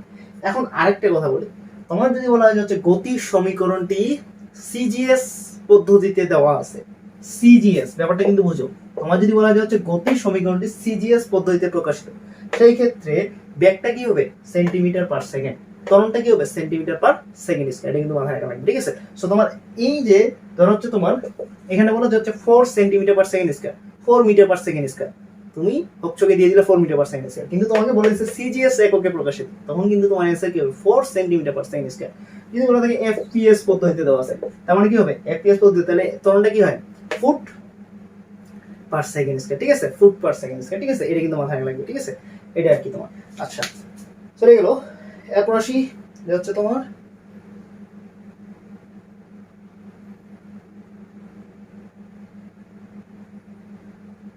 এরপর আমাকে যেটা বলছে যে হচ্ছে এক ব্যক্তি 7 কিলোমিটার পার আওয়ার বেগে গন্তব্য স্থানে পৌঁছান, ঠিক আছে। আচ্ছা মানে জিনিসটা এরকম, ধরো হচ্ছে তোমার প্রশ্নটা আমি তোমাকে বলি, ধরো এ হচ্ছে তোমার বাড়ি, বি হচ্ছে তোমার স্কুল।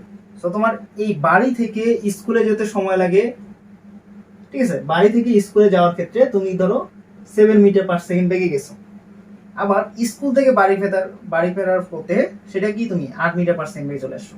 তাহলে এখন বলতে হচ্ছে তোমার গড় বেগ কত, ঠিক আছে, হচ্ছে তোমার এই যে বাড়ি থেকে স্কুল 7 মিটার পার সেকেন্ড, আবার যদি তুমি যদি যে হচ্ছে স্কুল থেকে বাড়ি যদি কি আসো 8 মিটার পার সেকেন্ড, তাহলে তোমার গড় বেগটা কত হবে, জাস্ট সিম্পলি হিসাব দেখো। তো আমি যদি দুই ক্ষেত্রে টিটা বের করবো, সো এই ক্ষেত্রে টি যদি বের করি টি কত হয় আমার, আমি কি জানি যে হচ্ছে s = vt। সো আমার দেখো প্রশ্নটা কি, বাসা থেকে স্কুল পর্যন্ত আমি গেছি 7 মিটার পার সেকেন্ড বেগে, ঠিক একইভাবে আমি কি স্কুল থেকে যখন বাসায় আসি তখন কি করছি আমি 8 মিটার পার সেকেন্ড বেগে আসছি, মানে হেলতে তুলতে আসছি আমি, ঠিক আছে। অনেকের ক্ষেত্রে দেখা যায় স্কুলে যাওয়ার সময় তুমি তাড়াতাড়ি যাও, কিন্তু আসার সময় কি ঘুরে ফিরে এই দিক ওই দিক ঘুরে টুরে দেন চলে আসো, অর্থাৎ তোমার কি তখন কি টায়ার্ড লাগে, ঠিক আছে এই জিনিসটা। তো দেখো তাহলে কি, মানে স্কুল থেকে আসার পথে তুমি 8 মিটার পার সেকেন্ড ব্যবহার করছো, আবার যাওয়ার সময় কি 7 মিটার, মানে দৌড়ে গেছো আর কি, ঠিক আছে। তো দেখো তাহলে আমার একত্র বলছে যে হচ্ছে তোমার গড় বেগটা কত, গড় বেগ কত, ঠিক আছে। তাহলে আমার যাওয়ার ক্ষেত্রে সময়টা তাহলে কতটা লাগছে, s বাই v, তাহলে আমার s বাই 7। আসার ক্ষেত্রে সময় লাগতেছে আমার কত, হচ্ছে তোমার s বাই 8, ঠিক আছে এই জিনিসটা। সো আমার গড় বেগ, গড় বেগের ক্ষেত্রে আমরা সূত্র কি করছি, যে হচ্ছে টোটাল দূরত্ব বাই টোটাল সময়, দুই ক্ষেত্রে কিন্তু দূরত্ব কিন্তু একই। সো টোটাল দূরত্ব বাই কি টোটাল সময়। সো টোটাল দূরত্ব কত হয় 2s, টোটাল সময় কত s বাই 7 প্লাস কি s বাই 8। সো এখান থেকে আমি কি এর মানটা বের করে নেব, ঠিক আছে এই জিনিসটা আর কি তোমার। আচ্ছা সো এটা কি আমার গড় বেগটা কিন্তু আমি পেয়ে গেলাম, ঠিক আছে এই অঙ্কটা আর কি। আচ্ছা এরপর আমার যেটা দেওয়া আছে যে হচ্ছে তোমার একটি বন্দুকের গুলি, অর্থাৎ একটা বুলেট, ঠিক আছে। দেখো এখানটা তোমার এই প্রশ্নটা তোমাকে বলি, একটি বন্দুকের গুলি কাঠের তক্তার মধ্যে 0.56 মিটার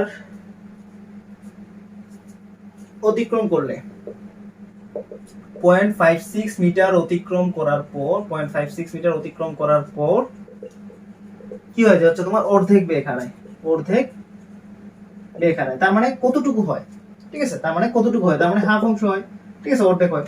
তাহলে জাস্ট সিম্পলি আমরা একটা সূত্র মনে রাখতে পারি, এই ক্ষেত্রে আর কত দূর অতিক্রম করবে সেটা কি, x = s into n - 1 whole square by কি 2n - 1। এখানটা হচ্ছে কি আমার যতটুকু, তার মানে 1/n অংশ, ঠিক আছে। অর্থাৎ বেগটা যখন 1/n অংশ হয়ে যাবে, অর্থাৎ কোনো একটা বুলেট যদি বস্তুর মধ্যে বা কাঠের তক্তার মধ্যে s মিটার অতিক্রম করার পর যদি তার বেগটা 1/n অংশ হয়ে যায়, 1/n অংশ হয়ে যায়, সেই ক্ষেত্রে যদি বলা হয় যে হচ্ছে ওই বুলেটটি কাঠের তক্তার মধ্যে আর কতটুকু যাবে, সেই ক্ষেত্রে আমার সূত্র কি, x = s * n - 1 whole square by কি 2n - 1, ঠিক আছে। জাস্ট সিম্পলি হিসাবে দিলাম এই সূত্র দিয়ে, তাহলে আমি সলভ করতে পারবো, ঠিক আছে। যেমন এখানে বলছে 0.56 মিটার অতিক্রম করার পর অর্ধেক বেগ হারায়, তার মানে কি, জাস্ট সিম্পলি n এর মান কত 2, তার মানে কত 2 * 4 - 1, তার মানে কত 3, তাহলে এখানে কত হয় 3 স্কয়ার, তার মানে কত 9 ইনটু কত যাচ্ছে s মানে কত, যে হচ্ছে 0.56। সো এখান থেকে যেটা হয় সেটা কি আমার অ্যানসার, ঠিক আছে এই জিনিসটা। আচ্ছা ওকে,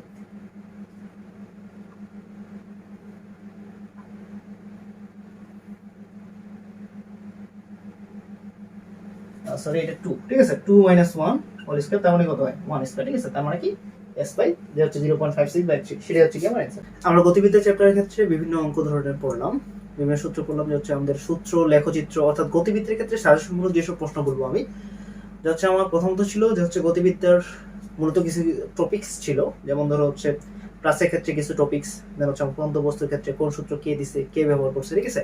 হচ্ছে তোমার গতিবিদ্যা কিসের অংশ, যে হচ্ছে বলবিদ্যার অংশ। সমার দেন হচ্ছে পরম গতি, গতি সংক্রান্ত যেসব রাশি ছিল সেগুলোর ব্যবহার, সেগুলোর একক, সেগুলোর হচ্ছে তোমার কোনটা দ্বারা কি পরিমাপ করে, সো এগুলো কিন্তু আমার আসে। দেন হচ্ছে একমাত্রিক গতির উদাহরণ, দ্বিমাত্রিক গতির উদাহরণ, ত্রিমাত্রিক গতির উদাহরণ, ঠিক আছে। তারপর তোমার গতিবিদ্যার যেসব অঙ্ক আছে, ছোট ছোট অঙ্কগুলো, হচ্ছে তোমার একটা বস্তুকে আমি উপর থেকে নিচে নিক্ষেপ করলাম অথবা নিচ থেকে উপরে নিক্ষেপ করলাম, সেক্ষেত্রে আমার বস্তুর পতনকাল, উত্থানকাল, পতনকাল, ঠিক আছে, বিচরণকাল, সো এগুলো কিন্তু আসে, সর্বাধিক উচ্চতা। সো এই ধরনের পর আমরা যদি এরপর আসি, হচ্ছে আমাদের নেক্সট চ্যাপ্টার, যেটা হচ্ছে কাজ, শক্তি এবং ক্ষমতা, অর্থাৎ কাজ দেন এটার কি শক্তি এবং ক্ষমতা, এটা নিয়ে যদি আলোচনা করি, আমরা কি জানি হচ্ছে কাজ। কাজ মানে কি, আমি জাস্ট এই যে এরকম করলাম, জাস্ট এখানে কাজ হচ্ছে না, এই যে এত খুশি করলাম, কাজ হচ্ছে না কোনো, কেন কাজ হবে না, কারণ বৈজ্ঞানিক ভাষায় আমার কথা আছে কি, হচ্ছে আমাকে বল প্রয়োগ করা লাগবে, এবং বল প্রয়োগের সঙ্গে সঙ্গে যদি স্মরণ না করে তাহলে কিন্তু আমার কাজ হবে না, অর্থাৎ বল প্রয়োগে যদি স্মরণ করে সেই ক্ষেত্রে আমার কি হবে, কাজ। তো আমি কাজের ক্ষেত্রে যে সূত্র পড়ছি, হচ্ছে W = F * S cos θ, অর্থাৎ আমার হচ্ছে এটা কিন্তু অবশ্যই ভালো লাগবে, ঠিক আছে। আচ্ছা এখন যদি আমি কাজের ক্ষেত্রে হিসাব যদি করি, তো দেখো, অথবা আমি এখানে F * H লিখতে পারি, এই Hটা কি আমার হচ্ছে উলম্ব উচ্চতা, ঠিক আছে, উলম্ব উচ্চতা। তো দেখো জিনিসটা আমার কিভাবে হয়, এটা ধরো আমার আনত তল, ঠিক আছে, আনত তল বেয়ে একজন ধরো উপরে উঠতেছে, এটা কি আমার S, ঠিক আছে। আনত তল বেয়ে যদি উপরে উঠে সেই ক্ষেত্রে কাজ কি হবে, এই ক্ষেত্রে কি আমার থিটা দেওয়া আছে, সো জাস্ট সিম্পলি হিসাব আমার কি, যে হচ্ছে উলম্ব উচ্চতাটা হিসাব করে, তার মানে H। সো Hটা আমি কিভাবে হিসাব করি, সো এটা যদি থিটা হয় তার মানে এই Hটা কি আমার লম্ব, এটা কি আমার হচ্ছে অতিভুজ, তাহলে আমার কি হয়, তাহলে আমি এই ক্ষেত্রে কি লিখতে পারি, যে হচ্ছে আমার H = অর্থাৎ আমি লিখতে পারি যে হচ্ছে এই জিনিসটা লিখতে পারি যে হচ্ছে h/s ইকুয়াল টু কি sin থিটা। সাগরে লবণ আছে, ঠিক আছে, লম্ব বাই অতিভুজ, তার মানে কি হয় যাচ্ছে s equal to s sin theta, ঠিক আছে, s sin theta. That means আমার কি হবে তখন জিনিসটা তাহলে কি হয়ে গেল যে হচ্ছে w equal to f into s sin theta, ঠিক আছে। এই জিনিসটা কিন্তু আবার আমাকে যদি বলা হয় যে হচ্ছে তোমার উলম্বের সঙ্গে কোণ আছে, ধরো আলফা যদি হিসেবে থাকে, দ্যাট মিন্স s আর আলফা, তাহলে এখানে কি হচ্ছে যে হচ্ছে তোমার তখন h টা কি হচ্ছে ভূমি, that means h/s equal to cos alpha, ঠিক আছে, যে হচ্ছে cos আলফা ইকুয়াল টু কি হচ্ছে আমার ভূমি বাই অতিভুজ, ঠিক আছে, যেটা ভূত অনেক এটা পড়ছে। সো এখানে তাহলে কি হচ্ছে যে হচ্ছে s equal to s cos alpha. So আমার কখন কোনটা ইউজ করা লাগবে সেটা কিন্তু আমাকে এই ক্ষেত্রে বিবেচনা করা লাগবে, ঠিক আছে, তার মানে কি s cos alpha. That means তোমার যদি উলম্বের সঙ্গে যদি কোণটা দেওয়া থাকে সেই ক্ষেত্রে কিন্তু আমার সেটা কি হয় cos আলফা, আর যদি আমার হচ্ছে অনুভূমিকের সঙ্গে কোণ দেওয়া থাকে তাহলে কি সেক্ষেত্রে আমার sin হিসাবটা, ঠিক আছে, জাস্ট এই যে মানে এইখানটা এই হিসাবটা জানলে তোমার ওকে। আর এখানে ত্রিকোণমিতিক ফর্মুলা তোমরা ছোটবেলা থেকে পড়ে আসছো, আশা করি এটাতে কোনো ধরনের প্রবলেম হবে না। এখন ধরো তোমাকে যদি বলা হচ্ছে এই যে কাজের ক্ষেত্রে আমরা তিন ধরনের কাজ করছি, একটা হচ্ছে কি শূন্য কাজ, আরেকটা হচ্ছে কি যে হচ্ছে আমার ধনাত্মক কাজ, আরেকটা কি যে হচ্ছে ঋণাত্মক কাজ। ধনাত্মক কাজ হচ্ছে কি যে হচ্ছে আমি বল প্রয়োগ করছি, বলের দিকে যদি সরণ ঘটে তাহলে সেটা কি আমার ধনাত্মক কাজ। যেমন ধরো এই যে আমি ধরো এটা নিক্ষেপ করলাম, সেটা কি সামনের দিকে গেল, অর্থাৎ বলের দিকে ঘটছে, তার মানে এটা কি আমার ধনাত্মক কাজ। এখন যদি পরন্ত বস্তুর ক্ষেত্রে হয় সেটা কি আমার, অর্থাৎ ধরো আমি নিক্ষিপ্ত করছি, এখন ধরো জিনিসটা কি এই যে উপরে মারছি আবার কি নিচের দিকে চলে আসছে, তার মানে এটা কি আমার ঋণাত্মক কাজ, ঠিক আছে, এই জিনিসটা কি। আচ্ছা এই যে আমি যে হেলে পড়লাম এরকম ধরনের কাজ, সো এইখানটা কি আমার স্মরণ করতেছে, তার মানে এটা এক ধরনের কাজ, ঠিক আছে। আচ্ছা দ্যাট মিন্স হচ্ছে তোমার যদি বলে শূন্য কাজ কি, ধরো হচ্ছে একজন ব্যক্তি মাথায় বোঝা নিয়ে এই যে হাঁটতেছে, যদি হাঁটে তাহলে সেই ক্ষেত্রে যে কাজটা হবে সেটা কি শূন্য কাজ। কারণ এই ক্ষেত্রে তোমার হচ্ছে বল এবং বলের যে সরণটা সেটার মধ্যবর্তী কোণটা কত হচ্ছে 90 ডিগ্রি। সো 90 ডিগ্রি কি হলে কি হবে, কাজটা কি হয়ে যাবে, শূন্য হয়ে যাবে, ঠিক আছে। সো এই জিনিসটা আর কি, যেমন তোমার সুষম বৃত্তীয় গতিতে কি হয়, কাজটা কি হয়ে যায় আমার শূন্য হয়ে যায়, ঠিক আছে, এটা কিন্তু তোমার মাথায় রাখবে আর কি। আচ্ছা সো এটা যদি হয় তাহলে আমার কাজের ক্ষেত্রে গেল ধনাত্মক কাজ, ঋণাত্মক কাজ কি হয়, যেটা তোমার ধরো হচ্ছে এই যে নৌকা, ঠিক আছে, হচ্ছে নৌকা স্রোতের বিপরীতে তুমি যদি আটকায় ধরে রাখো সেটা হচ্ছে তোমার কি ঋণাত্মক কাজ। অর্থাৎ তুমি যদি অর্থাৎ সরণের বিপরীতে তুমি যদি কাজটা করো, অর্থাৎ বল প্রয়োগ করো, সরণের বিপরীতে বল প্রয়োগ করলে সেটা কি আমার যে হচ্ছে ঋণাত্মক কাজ, জাস্ট সিম্পলি, ঠিক আছে, এই জিনিসটা একদম। আচ্ছা যেমন ধরো একটা গাড়ি আসতেছে, তুমি গাড়িটাকে এইভাবে চাপে ধরছো, তোমার যে কাজটা সেটা হচ্ছে কি ঋণাত্মক কাজ, ঠিক আছে, আর গাড়ির যে কাজটা সেটা হচ্ছে কি তোমার ধনাত্মক কাজ, সিম্পলি হিসাব, ঠিক আছে, আর কিছু না আর কি তোমার। আচ্ছা সো এটা গেল কাজের ক্ষেত্রে। এরপর আমরা কি জানি যে হচ্ছে কাজ করার সামর্থ্য হচ্ছে কি যে হচ্ছে শক্তি, কাজ করার সামর্থ্যই শক্তি, তাহলে কাজের যা একক শক্তিরও কি তা একক, ঠিক আছে, কাজের যে মাত্রা শক্তিরও কি সেটাই মাত্রা। তাহলে আমার কাজ কি করছি, W equal to Fs। That means আরেকটা জিনিস বলি, এখানে যে F আর S আছে এটা কিন্তু ডট গুণন, অর্থাৎ বল এবং সরণের ডট গুণনটা হচ্ছে কি আমার কাজ, আর ডট গুণন মানে কি যে হচ্ছে কাজ অবশ্যই তাহলে কি আমার স্কেলার রাশি। এখন হচ্ছে কাজের একক কি হবে, কাজের একক কি, বলের একক কি জানি নিউটন, স্বর্ণের একক কি metre, that means newton metre, এটাকে বলা হয় কি জুল, ক্যাপিটাল জে, এখানে কিন্তু মাথায় রাখবা তোমার নিউটন মিটার, এটাকে আমরা কি বলতেছি যে হচ্ছে joule, capital J, it is not small J, এটা কিন্তু মাথায় রাখবা, ঠিক আছে। অর্থাৎ তোমাকে যদি বলছে যে হচ্ছে কাজের একক নিচের কোনটি, একটা দিছে নিউটন মিটার, আরেকটা ধরো দিছে হচ্ছে নিউটন মিটার, আরেকটা দিছে হচ্ছে তোমার জুল, আরেকটা দিছে কি হচ্ছে তোমার জুল। সো তোমার এ বি সি ডি, তাহলে কোনটা সঠিক, এ এবং ডি, ঠিক আছে, এটা কিন্তু মাথায় রাখতে লাগবে। তাহলে কি আমার কাজের একক তাহলে নিউটন মিটার, মিটার কিন্তু তোমার স্মল হবে, এটা কিন্তু মাথায় রাখবা। ক্যাপিটাল এম দিয়ে কিন্তু মিটার বোঝায় না, সেই এম দিয়ে কি বোঝায়, মেগা, ঠিক আছে, মেগাওয়াট বা মেগা যে হিসাবটা আর কি সেটা কিন্তু, অর্থাৎ মেগা উপসর্গটা বোঝায়। সো এটা কিন্তু মাথায় রাখা লাগবে, মেডিকেল কিন্তু এই ধরনের কোশ্চেন হয়, ঠিক আছে, তোমাকে কোথায় আটকাবে তুমি নিজেও টের পাবো না, ঠিক আছে, এই জিনিসটা তোমার। আচ্ছা সো এখানে যদি আসি তাহলে কি কাজের একক তাহলে কি হলো আমার নিউটন মিটার, অথবা কি লিখতে পারি আমি যে হচ্ছে জুল। এখন আসো যেহেতু তোমার এই যে এখন বলের যে এককটা, বল কি করছি আমরা, হচ্ছে বল হচ্ছে তোমার কি 1 নিউটন, ঠিক আছে। আচ্ছা এখন যদি আমি এটা কি ছিল আমার নিউটন কিসের একক, তাহলে এখন আসলে হচ্ছে নিউটন কিসের একক, এটা কি হচ্ছে আমার এসআই পদ্ধতিতে বলের একক নিউটন, অথবা আমি বলতে পারি হচ্ছে এমকেএস পদ্ধতিতে বলের একক কি নিউটন। এখন যদি বলা হচ্ছে সিজিএস পদ্ধতিতে বলের একক কি হবে, সিজিএস পদ্ধতিতে বলের একক কি হবে, তাহলে আমার কি হয় দেখো, তো আমি 1 নিউটন মানে কি, আমি 1 metre 1 KG metre per second, এটাই কিন্তু আমার নিউটন বোঝায়। সো এখন কি যাব আমি, তাহলে এমকেএস থেকে কি যাব সিজিএস। সো মিটার থাকলে আপনি কি যাব সেন্টিমিটার, কেজি থাকলে গ্রামে যাব, তার মানে 1 কেজি ছিল, তাহলে কেজি থেকে গ্রামে গেলে কি হবে 1000 গ্রাম। আচ্ছা, এখন কি হচ্ছে মিটার থেকে সেন্টিমিটার, সো মিটার ছিল এখন কি যাবো আমি সেন্টিমিটার, তার মানে কি 100 সেন্টিমিটার সেকেন্ড সেকেন্ড। সো তাহলে কত হচ্ছে আমার 10 to the power 5। R CGS পদ্ধতিতে বলার একক কি আমার ডাইন। দ্যাট মিন্স আমি লিখতে পারি হচ্ছে 1 নিউটন ইজ ইকুয়াল টু কি আমার 10 টু দি পাওয়ার 5 ডাইন। ঠিক আছে, এই জিনিসটা কি আমার। আচ্ছা, আবার যদি আমার যেমন জি অভিকর্ষ ত্বরণ 9.8 metre per second square. So এখন আমি যদি এটা যদি সিজিএস এককে যাই তাহলে কি হবে 9.8 ইনটু কত 100 জাস্ট সিম্পলি, তার মানে কি এটা হচ্ছে আমার 980। ঠিক আছে, সো এটাই আর কি তোমার। আচ্ছা,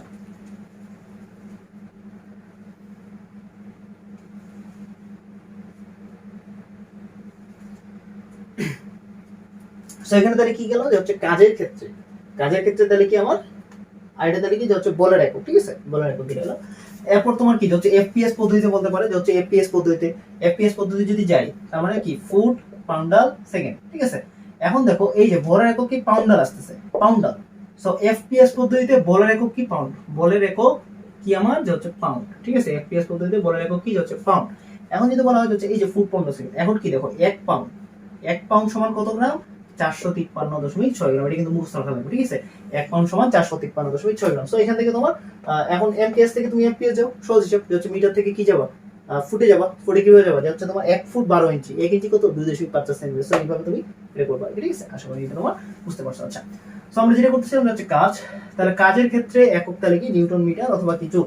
আবার বৈদ্যুতিক পদ্ধতিতে কাজের একক কি ইলেকট্রোভোল্ট।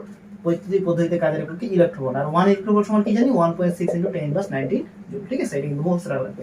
সো বৈদ্যুতিক পদ্ধতিতে কাজের একক ইলেকট্রোভোল্ট আর 1.6 × 10⁻19 জুল সমান কি 1 ইলেকট্রোভোল্ট। ঠিক আছে, আচ্ছা, সো এখন যদি কাজের ক্ষেত্রে আমি যদি মাত্রা আসি, মাত্রা কিভাবে হবে হচ্ছে নিউটন মিটার। সো নিউটনের ক্ষেত্রে মাত্রা কি হয় হচ্ছে তোমার mL/T/2, মিটারের ক্ষেত্রে মাত্রা কি তাহলে কি হচ্ছে mL/T/2। এই যে কাজ করার সামর্থ্য কি আমার শক্তি, দ্যাট মিন্স কাজের মাত্রা শক্তির মাত্রা একই, কাজের একক শক্তির একক কি একই। ঠিক আছে, সো এই জিনিসটা একদম। আচ্ছা,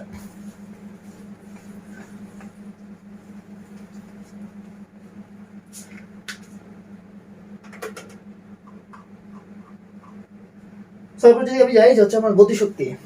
আচ্ছা, শক্তির ক্ষেত্রে যাই, আমার শক্তির কি যে হচ্ছে বিভিন্ন রূপ আছে। ঠিক আছে, শক্তির ক্ষেত্রে কি যে হচ্ছে আমার বিভিন্ন রূপ আছে। যে হচ্ছে শক্তি আমার কি শক্তির একটা যে হচ্ছে তোমার নীতি আছে, অবিনশ্বরতার যে নীতি অর্থাৎ সংরক্ষণশীলতা নীতি। ঠিক আছে, যে হচ্ছে শক্তি কখনো ধ্বংস হয় না, জাস্ট একটা রূপ থেকে অন্য একটা বা একাধিক রূপে পরিবর্তন হয়।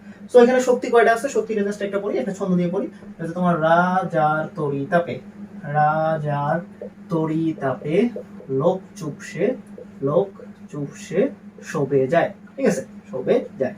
রাজার তড়িতাপে লোক চুপসে শোবে যায়, এটা দিয়ে আমি শক্তিগুলো মনে রাখতে পারবো। দেখো রাজা কিভাবে, রা দিয়ে কি রাসায়নিক শক্তি, যা দিয়ে কি যান্ত্রিক শক্তি। ঠিক আছে, যান্ত্রিক শক্তি। তড়ি বলতে কি তড়িৎ শক্তি। ঠিক আছে, তাপ বলতে কি তাপ শক্তি। লোক বলতে কি আলোক শক্তি। ঠিক আছে, চু বলতে কি চুম্বক শক্তি। ঠিক আছে, পো বলতে কি পারমাণবিক শক্তি।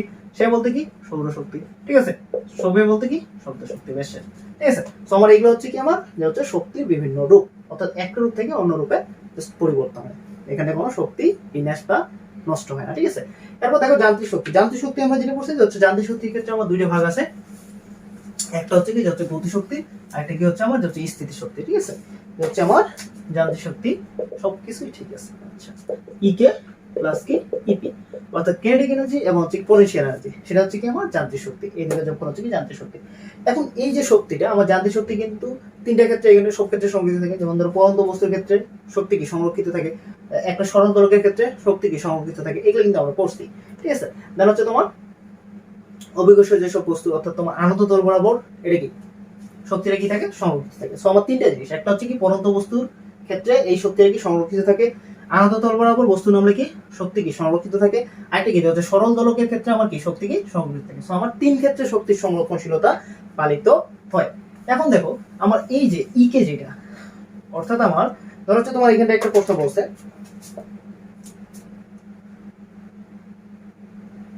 30 মিটার উচ্চতা হতে একটি বস্তু ফেলে দেওয়া হলো। ঠিক আছে, ফেলে দেওয়া হলো। তো বলছে কোথায় এর বিভব শক্তি গতিশক্তির দ্বিগুণ হবে, ঠিক আছে, ধরো হচ্ছে তোমার এখানে একটা প্রশ্ন দিয়ে দিচ্ছে হচ্ছে 30 মিটার উচ্চতা থেকে একটা বস্তু ফেলে দেওয়া হলো, কোথায় এর বিভব শক্তি গতিশক্তি দ্বিগুণ হবে।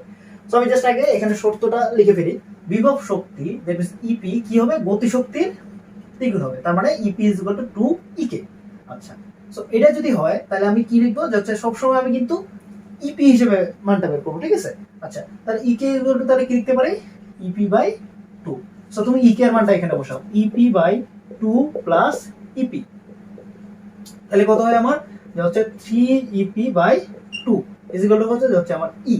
এই যে টোটাল যে উচ্চতাটা অর্থাৎ টোটাল যে শক্তিটা কি এমজিএস, তার মানে কি এমজি ইনটু 30, আর এই যে ইপি এটা কি আমার একটা নির্দিষ্ট উচ্চতা অর্থাৎ এক্স উচ্চতা ধরলাম, বিভব শক্তিটা কি হবে আমার গতিশক্তির দ্বিগুণ হবে, that means MG into x. So এখান থেকে আমার এমজি এমজি বাদ চলে যায়, তাহলে কত হয় হচ্ছে 30 দুগুণা 60, 60 ভাগ 3, তার মানে কত এক্স ইকুয়াল টু তাহলে কত হচ্ছে আমার 20 মিটার, অর্থাৎ 20 মিটার উচ্চতা। তাহলে কি হবে, ভূমি হতে 20 মিটার উচ্চতায় বিভব শক্তি গতিশক্তি দ্বিগুণ হবে, ঠিক আছে, এই জিনিসটা আর কি আমার। আচ্ছা, এখানটা আরেকটা জিনিস বলে রাখি, ধরো হচ্ছে তোমার এই উচ্চতাটা গেল, এই উচ্চতার ক্ষেত্রে নিচ থেকে যে উচ্চতাটা কাউন্ট হবে সেটা কিন্তু আমার কোনো একটা বস্তুর ক্ষেত্রে নিচ থেকে কতটুকু উপরে আছে সেই উচ্চতা দ্বারা আমরা বিভব শক্তি বের করি, আবার উপর থেকে কতটুকু নিচে আছে সেই উচ্চতা দ্বারা আমরা কি বের করি, গতিশক্তি বের করি। এটা কিন্তু মাথায় রাখা লাগবে, অর্থাৎ গতিশক্তির জন্য আমি যে উচ্চতাটা ব্যবহার করব সেটা কিন্তু এই উপরেরটা অর্থাৎ ডি দ্বারা, আর আমি বিভব শক্তির জন্য যেটা বের করবো সেটাকে আমি এক্স দ্বারা নির্ণয় করবো, অর্থাৎ ঠিক আছে। অর্থাৎ এই অবস্থানে একটা বস্তু ধরো আছে, এই অবস্থানে একটা বস্তু আছে,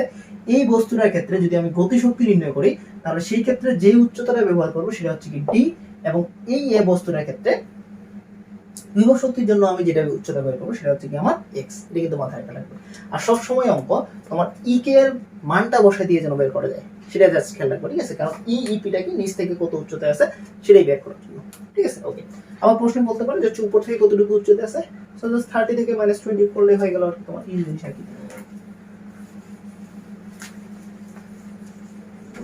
এরপর যদি আসি হচ্ছে আমার কাজ শক্তি উপপাদ্য, কাজ শক্তি উপপাদ্যের ক্ষেত্রে কি বলা আছে, আমার গতিশক্তির পরিবর্তন, গতিশক্তির পরিবর্তন হচ্ছে কি হচ্ছে তোমার কাজের সমান, অর্থাৎ half MV square minus half MV square is equal two কি হচ্ছে এফএস, অর্থাৎ এটা কি আমার কাজের সমান। জিনিসটা কি হচ্ছে, ধরো হচ্ছে তোমার উপর থেকে নিচে একটা বস্তু পড়তেছে, হচ্ছে উপর থেকে নিচে একটা বস্তু আছে, সেই ক্ষেত্রে কি এখানটা একটা আদি বেগ ছিল, এখান থেকে শেষ বেগ, সো এই যে গতিশক্তির পরিবর্তন এটা কি আমার কাজের সমান, ঠিক আছে, এই জিনিসটাই কেন। আচ্ছা, এটা কি আমার হচ্ছে কাজ শক্তি উপপাদ্য। আচ্ছা, এরপর যদি আসি যে হচ্ছে কাজ, বিভিন্ন ক্ষেত্রে কাজ, একটা আসি হচ্ছে স্প্রিং এর ক্ষেত্রে, স্প্রিং এর ক্ষেত্রে কাজ, স্প্রিং এর ক্ষেত্রে কাজটা কি হয় আমার, স্প্রিং এর ক্ষেত্রে কাজ দেখো, স্প্রিং এর ক্ষেত্রে আমরা বল জানি F = kx, so just simply এটা যেটা করবা হচ্ছে দুই পাশে ডিফারেন্সিয়েট যদি করি, সো আমার কি জানি W = f dx, ঠিক আছে, ক্ষুদ্র ক্ষুদ্র ডিফারেন্সিয়েট ইন্টিগ্রেশন, ঠিক আছে, আমি ইন্টিগ্রেশন করলে অর্থাৎ ক্ষুদ্র ক্ষুদ্র দূরত্ব এই সবগুলো যদি একসঙ্গে যোগ করি তাহলে কি আমি কাজটা পেয়ে যাব। সো f dx করলে কি হবে, তাহলে কি হচ্ছে তোমার এই যে f dx, সো তাহলে কি হচ্ছে যে হচ্ছে kx dx, দ্যাট মিন্স কি হচ্ছে তোমার k * x²/2, সো কি আমার তাই কি আছে যে হচ্ছে w = হাফ k x², অর্থাৎ স্প্রিং এর ক্ষেত্রে বিভব শক্তির যে কাজটা সেটা কি half k x², so spring এর ক্ষেত্রে কাজ কি হবে w = x², ঠিক আছে, এটা কিন্তু মাথায় রাখা লাগবে।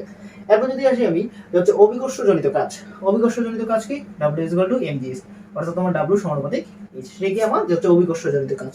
এরপর যদি বলা হয় যে হচ্ছে তোমার মহাকর্ষ বলজনিত কাজ, মহাকর্ষ বলজনিত কাজ কি হবে তাহলে আমার, এরপর আসি যে হচ্ছে মহাকর্ষ বলজনিত কাজ যদি আসি তাহলে কি হয়, আমরা কি জানি যে হচ্ছে w যে হচ্ছে তোমার f dx, ঠিক আছে। সো মহাকর্ষ বলজনিত কাজ তার মানে কি f এর ক্ষেত্রে আমরা কি সূত্র জানি, মহাকর্ষ বলের সূত্র কি যে হচ্ছে তোমার g m1 m2 বাই কি যে হচ্ছে d স্কয়ার, ওকে। আচ্ছা, ইনটু কি যে হচ্ছে dx, তার মানে কি হচ্ছে এখানে তাহলে যে হচ্ছে তোমার 1/d স্কয়ার dx, সো এটা থাকতে তাহলে কি যে হচ্ছে g m1 m2, ঠিক আছে, এটা এদিকে থাকবে ওকে g m1 m2, সো দেখো 1/d স্কয়ার, সো এটাকে আমি যদি হচ্ছে ইন্টিগ্রেশন করি তাহলে জিনিসটা কি হচ্ছে যে হচ্ছে তোমার d to the power -2, so d to the power -2, so এখানে কত হবে যে হচ্ছে g টু দি পাওয়ার -2 + 1, এগুলো তো তোমরা করে আসছো -2 + 1, সো এখানে কি হয়ে যাচ্ছে তোমার -1/d, ঠিক আছে, এটা, সো এটা কি আমার যে হচ্ছে g m1 m2, সো এখানে তাহলে কাজটা কত হচ্ছে যে হচ্ছে -g m1 m2/d, ঠিক আছে। তাহলে এই ক্ষেত্রে তাহলে কি কাজটা কি আমার ঋণাত্মক আসে, এবং সেই ক্ষেত্রে কাজটা কি হচ্ছে মহাকর্ষ বলজনিত কাজ w ব্যস্তানুপাতিক d বা w ব্যস্তানুপাতিক h, ঠিক আছে, এই জিনিসটা এটা হচ্ছে আমার হচ্ছে মহাকর্ষ বলজনিত কাজ। আচ্ছা, এরপর যদি আসি আমি যে হচ্ছে আমার শক্তির ক্ষেত্রে, শক্তির ক্ষেত্রে তো আমি পড়লাম কয়েকটা জিনিস। এরপর যদি বলা হয় তোমার এরকম জিনিসটা,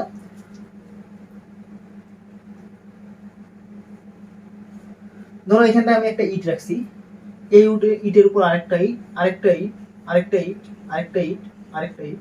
সো এইভাবে অনেকগুলো যদি ইট রাখি, সেই ক্ষেত্রে যদি কাজ যদি বলা হয়, সেক্ষেত্রে সিম্পলি হিসাব তোমার কি সূত্র এটা, যে হচ্ছে n সংখ্যক ইটের জন্য, ঠিক আছে, n সংখ্যক ইট এইভাবে উলম্বভাবে সাজাতে কতটুকু কাজ করা লাগবে, জাস্ট সিম্পলি হিসাব n into n minus 1 divided by 2 into কি mg h। ওকে, এই h বলতে কি আমার একটা ইটের উচ্চতা, একটি ইটের উচ্চতা। এরকম কিন্তু তোমার মাঝে মধ্যে এমসিকিউ আসতে পারে, ঠিক আছে, যে হচ্ছে এই h বলতে কি আমার একটা ইটের উচ্চতা, অর্থাৎ w is equal two n into, তোমাকে যদি বলা হয় যে হচ্ছে n সংখ্যক ইট, অর্থাৎ 20টা ইট, 20টা ইট দিয়ে তোমার কি 100 মিটার একটা দালান করা হলো, 20টি ইট দিয়ে 100 মিটার দালান করা হলো, ঠিক আছে। তোমাকে বলছে সেই ক্ষেত্রে কাজ কত, কাজ কত।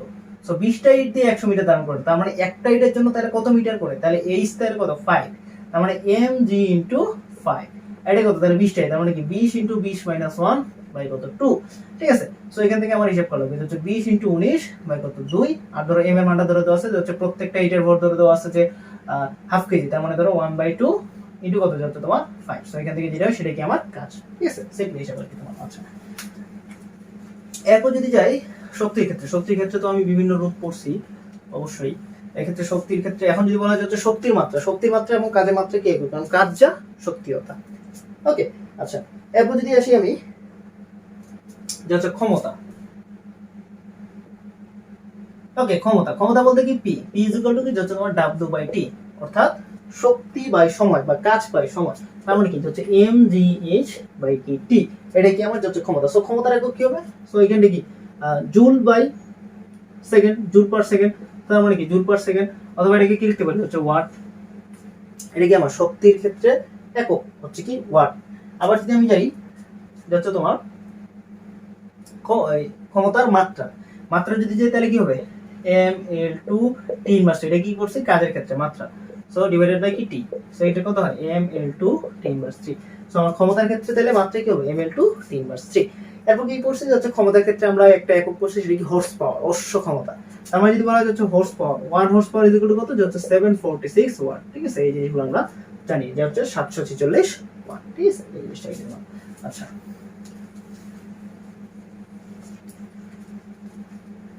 এরপর আসলে তোমার এই ধরনের কথা লিখে আছে যে কুয়ার অঙ্কগুলো যেগুলো আছে, একটা কুয়া ধরো পানি ভর্তি আছে, পানি ভর্তি একটা কুয়ো, এই কুয়ার ক্ষেত্রে কি হচ্ছে আমার গভীরতা দেওয়া আছে এল, কুয়ার বেস দেওয়া আছে ডি, কুয়ার গভীরতা দেওয়া আছে ধরো হচ্ছে তোমার 10 মিটার, কুয়ার বেস দেওয়া আছে ধরো হচ্ছে 4 মিটার, এটা কিন্তু বেস, ঠিক আছে। সো এখান থেকে আমাকে বলছে এই কুয়া থেকে আমি যদি অর্ধেক পানি তুলতে, আমাকে বলা হচ্ছে যে অর্ধেক পানি তুলতে যদি 10 মিনিট সময় লাগে, তাহলে আমাকে বলছে এই যে মোটরটা দিয়ে আমি কাজ করলাম সেই মোটরটার ক্ষমতা নির্ণয় করো।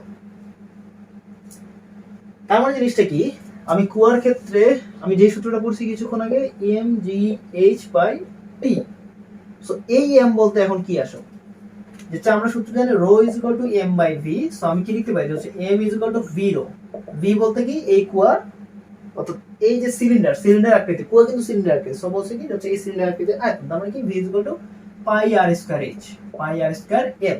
আমরা কিন্তু সিলিন্ডারের ক্ষেত্রে এটা কিন্তু জানি সূত্র, সিলিন্ডার আয়তন কি পাই আর স্কয়ার এল। সো আর বলতে কি 2 মিটার, তাহলে আর কত 2 মিটার, আর এল, এল বলতে কত 10 মিটার, তার মানে তোমার কি বসাই দিতে পারবে হচ্ছে পাই 2 স্কয়ার, ঠিক আছে, 2 স্কয়ার ইনটু কত 10, আচ্ছা কেন ইনটু কত রো, রো বলতে কি পানি ঘনত্ব, তার মানে কি 1000, ঠিক আছে। আচ্ছা, তার মানে এম আমি বের করে ফেললাম, যেহেতু জানি 9.8। এখন আসো এইচ, এই এইচটা কিন্তু আমার গড় সরণ, ঠিক আছে, এই এইচটা হচ্ছে কি আমার গড় সরণ। সো গড় সরণটা আমি কিভাবে হিসাব করব, গড় সরণটার ক্ষেত্রে আমার যেভাবে হিসাব করা লাগবে সেটা হচ্ছে কি গড় সরণ, আমি এখানে দেখো প্রশ্নটা লিখছি, গড় সরণ খালি প্লাস ভরা অংশ বাই 2, মানে আমি এই সূত্রটা দিয়ে মনে রাখবো আর কি, খালি প্লাস ভরা অংশ বাই 2। একটা জিনিস আমি করি, ধরো এই যে কুয়ার ক্ষেত্রে, এই কুয়ার ক্ষেত্রে কি আমার যাচ্ছে পানি ভর্তি আছে, এখন বলছে এই যে এই কুয়ার সম্পূর্ণ পানি তুলতে সেক্ষেত্রে গড় সরণটা আমার কি হবে, মানে এইচ এর মানটা কি হবে দেখো। সো আমার যখন আমি মোটর সেট করলাম তখন খালি অংশ কত আছে 0, প্লাস কি ভরাংশ কি পুরোটাই, তার মানে কি হচ্ছে L/2। সো এখানে L কি গভীরতা যদি হয় তাহলে কি L/2। এখন যদি জিনিসটা এরকম হয়, ধরো হচ্ছে তোমার একটা কুয়ার ক্ষেত্রে কিছু অংশ কি অর্থাৎ L/4 অংশ, অর্থাৎ এই অংশটা কি আছে আমার খালি আছে, আর এই পুরোটা গভীরতা কত আমার L। সো আমার তাহলে খালি অংশ কত, তাহলে H ইকুয়াল টু কত যাচ্ছে খালি অংশ তার মানে কত L/4 প্লাস কি ভরাংশ, তাহলে ভরাংশ এখন কত, তাহলে L - L/4, তাহলে কত হয় ভরাংশ, তাহলে কতটুকু হয় সিম্পলি হিসাব, তার মানে কত 3L/4। সো L - L/4 তার মানে কি 3L/4। So 3L/4 divided by কি আমার 2। সো এখান থেকে যেটা আসে যে হচ্ছে তোমার 5L/8, ঠিক আছে। তার মানে কি সেই ক্ষেত্রে আমার কি এটা, অর্থাৎ আমি সব ক্ষেত্রে এটা লিখবো এটা হচ্ছে ঘর্ষণ ইকুয়াল টু খালি অংশ প্লাস ভরাংশ বাই 2। এখন আমার যেভাবে দেখ সেটা আমি বের করতাম। অর্থাৎ তোমার একটা কুয়ার ক্ষেত্রে যদি বলা হয় যে হচ্ছে এটা ধরো 10 মিটার, আবার কি বলছে যে হচ্ছে 2 মিটার কি আছে খালি আছে, ঠিক আছে 2 মিটার আগে খালি আছে, আর এখান থেকে তাহলে কি তাহলে তোমার 8 মিটার কি পানি আছে। তো বলছে এইখান থেকে তুলতে তাহলে কতটুকু হবে, তার মানে খালি অংশ 2 প্লাস কি ভরাংশ তার মানে কি 8 ডিভাইডেড বাই কি 2, তার মানে কত হয় হচ্ছে 2 প্লাস 4 তার মানে কত 6, অর্থাৎ ঘর্ষণটা সেই ক্ষেত্রে কত আমার 6 মিটার, ঠিক আছে। এটা কিন্তু মাথায় রাখতে হবে। ওকে, এটা কিন্তু ঘর্ষণের ক্ষেত্রে কিন্তু আমার অঙ্ক এসে থাকে, এটা কিন্তু আমার মাথায় রাখা লাগবে। আচ্ছা ওকে, এরপর যদি আসি যে হচ্ছে কিছু অঙ্কের ক্ষেত্রে, যেমন ধরো এরকম অঙ্ক দেওয়া আছে যে হচ্ছে কোনো একটা আমাকে বলছে যে হচ্ছে কোনো একটি বস্তুর গতিশক্তি দ্বিগুণ করলে তার ভরবেগের পরিবর্তন কিরূপ হবে। এখন আমি গতিশক্তি আর ভরবেগের ক্ষেত্রে যদি আসি, আমরা একটা সূত্র জানি যে হচ্ছে E কে ½ mv²। এখান থেকে কি পাই যে হচ্ছে m² v² যদি লিখে নিচে যদি 2m লিখে তার মানে কি p²/2m, এটা তাহলে আমি লিখতে পারবো, ঠিক আছে E কে। সো আমার দেখো আমি এই ক্ষেত্রে যদি লিখি তাহলে E সমানুপাতিক p², অর্থাৎ গতিশক্তি ভরবেগের সমানুপাতিক। দ্যাট মিন্স আমি যদি লিখি E2/E1 কি হচ্ছে p2²/p1²। কোনো সমস্যা আছে? সমস্যা নাই। এখন দেখো কি বলছে, কোনো একটি বস্তুর গতিশক্তি দ্বিগুণ করলে, তার মানে আমি E2 টা কি করছি দ্বিগুণ করছি, তার মানে 2E1 করছি, তাহলে কি হয়, তার মানে 2E1/E1 কি হচ্ছে p2²/p1², তাহলে কত হচ্ছে √2। সো দেখো তাহলে আমি যদি এটা যদি হিসাব করি, সো E1 বাদ চলে যায়, এই রুটটা এই স্কয়ারটা যদি এই পাশে নেই তাহলে কি √2, তার মানে √2 p2/p1। তার মানে p2 টা তাহলে কি হবে, অর্থাৎ পরবর্তী ভরবেগ কি হবে √2p1 হবে, অর্থাৎ ভরবেগটা তাহলে কি হবে আমার √2 * p1। দ্যাট মিন্স p2 টা কি হবে √2 মানে কত 1.41, এটা কিন্তু মুখস্থ রাখা লাগবে। √2 হচ্ছে তোমার 1.41, √3 কত 1.7, এগুলা কিন্তু কয়েকটা জিনিস মনে রাখা লাগবে, ঠিক আছে। √2 √3 √6, ঠিক আছে। √6 তো বুঝতে পারবে কারণ √3 * √2, সো এই দুটো গুণ করলে তোমার কি √6 হয়ে যাবে। দেন √7 এর মানটা মনে রাখবে আর কি, আর √9 কত 3, দেন হচ্ছে √10 কি ওই যে √5 আর √2 মনে রাখলে হয়ে গেল, ঠিক আছে। সো কয়েকটা জিনিস হবে মনে রাখলে তোমার জন্য ইজি হবে ক্যালকুলেশন করতে, কারণ তোমার তো ক্যালকুলেটর না ইউজ করে ক্যালকুলেশন করা লাগবে, ঠিক আছে। সো এই জিনিসটা কিন্তু মাথায় রাখবে। আচ্ছা তাহলে কত হচ্ছে আমার p2 কত যে হচ্ছে 1.41 p1। সো এটা যদি হয় তার মানে p1 + 0.41 p1, তার মানে কতটুকু বৃদ্ধি পাচ্ছে, তার মানে ভরবেগটা আমার কতটুকু বৃদ্ধি পাচ্ছে 0.41 ইনটু কত 100%, তার মানে কত হচ্ছে 41% ভরবেগের বৃদ্ধি, ঠিক আছে। তাহলে কি আমার বৃদ্ধিটা তাহলে ভরবেগটা কতটুকু বৃদ্ধি পেল 41%। ওকে, এই জিনিসটা আর কি আমার। সো এখানে ধরো প্রশ্ন এরকম একটা আছে যে হচ্ছে কোনো একটা বস্তুর গতিশক্তি যদি 100% বৃদ্ধি পায় তাহলে হচ্ছে তোমার ভরবেগ কি রূপ বৃদ্ধি পাবে, সেটা তোমরা নিজেরই করবে আর কি, ঠিক আছে। ঠিক একই রকম প্রসেস যেটা করলাম এইভাবে ঠিক জাস্ট এটুকুই আর কি তোমার, ঠিক আছে। আচ্ছা এখন যদি বলা হয় তো এরকম প্রশ্ন যে হচ্ছে তোমার কিছুক্ষণ আগে কি লিখছিলাম যে হচ্ছে তোমার গতিশক্তি দ্বিগুণ করলে, যদি বলা হয় তো যে হচ্ছে গতিশক্তি দ্বিগুণ বৃদ্ধি করলে, ঠিক আছে, গতিশক্তি দ্বিগুণ বৃদ্ধি করলে সেক্ষেত্রে তোমাকে বলছে যে হচ্ছে ভরবেগের পরিবর্তন নির্ণয় করো, ভরবেগের পরিবর্তন নির্ণয় করো, ঠিক আছে। গতিশক্তি যদি দ্বিগুণ হলে আমার E2 = T1 হয়, কিন্তু বলছে দ্বিগুণ বৃদ্ধি করলে, দ্যাট মিন্স আমার E2 = E1 + 2E1। আমি কি দ্বিগুণ বৃদ্ধি করছি মানে আগের থেকে দ্বিগুণ বৃদ্ধি করছি, তার মানে আমার কত হবে 3E1। এটা কিন্তু মাথায় রাখবে, বৃদ্ধি করা আলাদা জিনিস আর হওয়া কিন্তু আলাদা জিনিস। সো দ্বিগুণ বৃদ্ধি করলে দ্যাট মিন্স E1 + 2E1, অর্থাৎ আগেরটার থেকে 2 যোগ হয়ে যাবে। দ্বিগুণ বললে 2E1, তিন গুণ বললে কি 3E1, অর্থাৎ 3E1 সেক্ষেত্রে যোগ হয়ে যাবে। তার মানে দ্বিগুণ বৃদ্ধি করলে বুঝায় কি E1 + 2E1, তার মানে কি 3E1। সো আমার 3E1 p2 square by p1 square, সেক্ষেত্রে কোথায় p2 by p1 is equal to √3। So এখানে √3 মানে কত 1.71 something. So p2 is equal to 1.7 p1, তার মানে কতটুকু বৃদ্ধি পাবে 0.7, দ্যাট ইজ 70%, অর্থাৎ 70%। সেই ক্ষেত্রে কি ভরবেগের পরিবর্তন কত 70% বৃদ্ধি পাবে।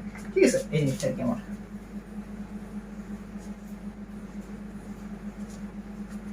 সো এই চ্যাপ্টারের ক্ষেত্রে এখন যদি আমি আর কিছু দেখি, এরপর যেটা পড়ে যে হচ্ছে আমাদের সংরক্ষণশীল বল এবং কি অসংরক্ষণশীল বলের ক্ষেত্রে।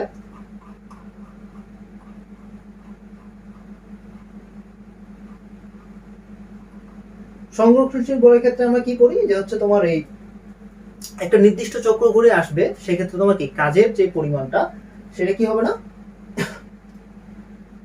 শূন্য হবে। অর্থাৎ জিনিসটা কি হচ্ছে তোমার একটা নির্দিষ্ট চক্র ঘুরে আসবে, অর্থাৎ এই তোমার কি কাজের পরিবর্তনটা কি শূন্য। অর্থাৎ ধরো একটা বস্তুকে নিচ থেকে উপরে বসছো, আবার কিছুক্ষণ পর কি উপর থেকে নিচে বস্তুটা বসছো, এখানে কাজ কত জিরো, কারণ নিচ থেকে যখন উপরে যাচ্ছে তখন কি mgh, আর যখন নিচে আসছে তখন কি -mgh। সো এখানে কি কাজটা কি হচ্ছে জিরো হয়ে যাচ্ছে। অর্থাৎ এই ক্ষেত্রে কাজ যেটা এটা কি একটা তোমার সংরক্ষণশীল বল, অর্থাৎ অভিকর্ষীয় বলটা সংরক্ষণশীল বল হিসেবে কাজে লাগতেছে। সো সংরক্ষণশীল বলের ক্ষেত্রে কি আছে, অভিকর্ষীয় বল আছে, বৈদ্যুতিক বল আছে, আদর্শ স্প্রিং এর প্রতিরোধকারী বল যেটা। ঠিক আছে, আচ্ছা। সো সংরক্ষণশীল বলটা কি যাচ্ছে আমার শুধুমাত্র অবস্থানের উপর নির্ভর করে, এই যে অবস্থানের উপর নির্ভর করতেছে, হচ্ছে কোন অবস্থান বোঝানো হচ্ছে সেটা নির্ভর করতেছে। সংরক্ষণশীল বল দ্বারা কাজ পুনরুদ্ধার করা যায়, অর্থাৎ তুমি এই কাজটাকে পুনরুদ্ধার করতে পারবে। কিন্তু অসংরক্ষণশীল বল যেটা, সেটা ক্ষেত্রে কি জিনিসটা এরকম, ধর হচ্ছে ঘর্ষণ বল হচ্ছে কি অসংরক্ষণশীল বল। জিনিসটা কিভাবে, ধর হচ্ছে তোমার এই যে বস্তু, এই বস্তুর ক্ষেত্রে ধরো এইদিকে যাচ্ছে, তার ঠিক বিপরীত দিকে কি কাজ করবে, ঘর্ষণ কাজ করবে। এখন বস্তুটা যদি আমি যদি এদিকে ঠেলে দেই, সো এদিকে গতি কাজ করবে, এদিকে ঘর্ষণ কাজ করবে। সো ওভারঅল আমার দুই ক্ষেত্রে কিন্তু ঘর্ষণ কাজ করতেছে। সো এই ক্ষেত্রে কিন্তু আমার এই কাজটা কিন্তু শূন্য হওয়ার কোনো চান্স নাই, অর্থাৎ আমার ঘর্ষণের জন্য একটা কাজ থাকতেছে, এই কাজটা শূন্য হবে না। এবং এই ক্ষেত্রে কি হচ্ছে অবস্থানের উপর নির্ভর করে অবশ্যই। ঠিক আছে, সো এই জিনিসটা কি আমার হচ্ছে না আর কি। সো এই ক্ষেত্রে আমি কাজটাকে শূন্য পাচ্ছি না। সো ঘর্ষণ বলটা কি আমার অসংরক্ষণশীল বলের উদাহরণ। সো এগুলো পড়বা, এখান থেকে এটা আসতে পারে।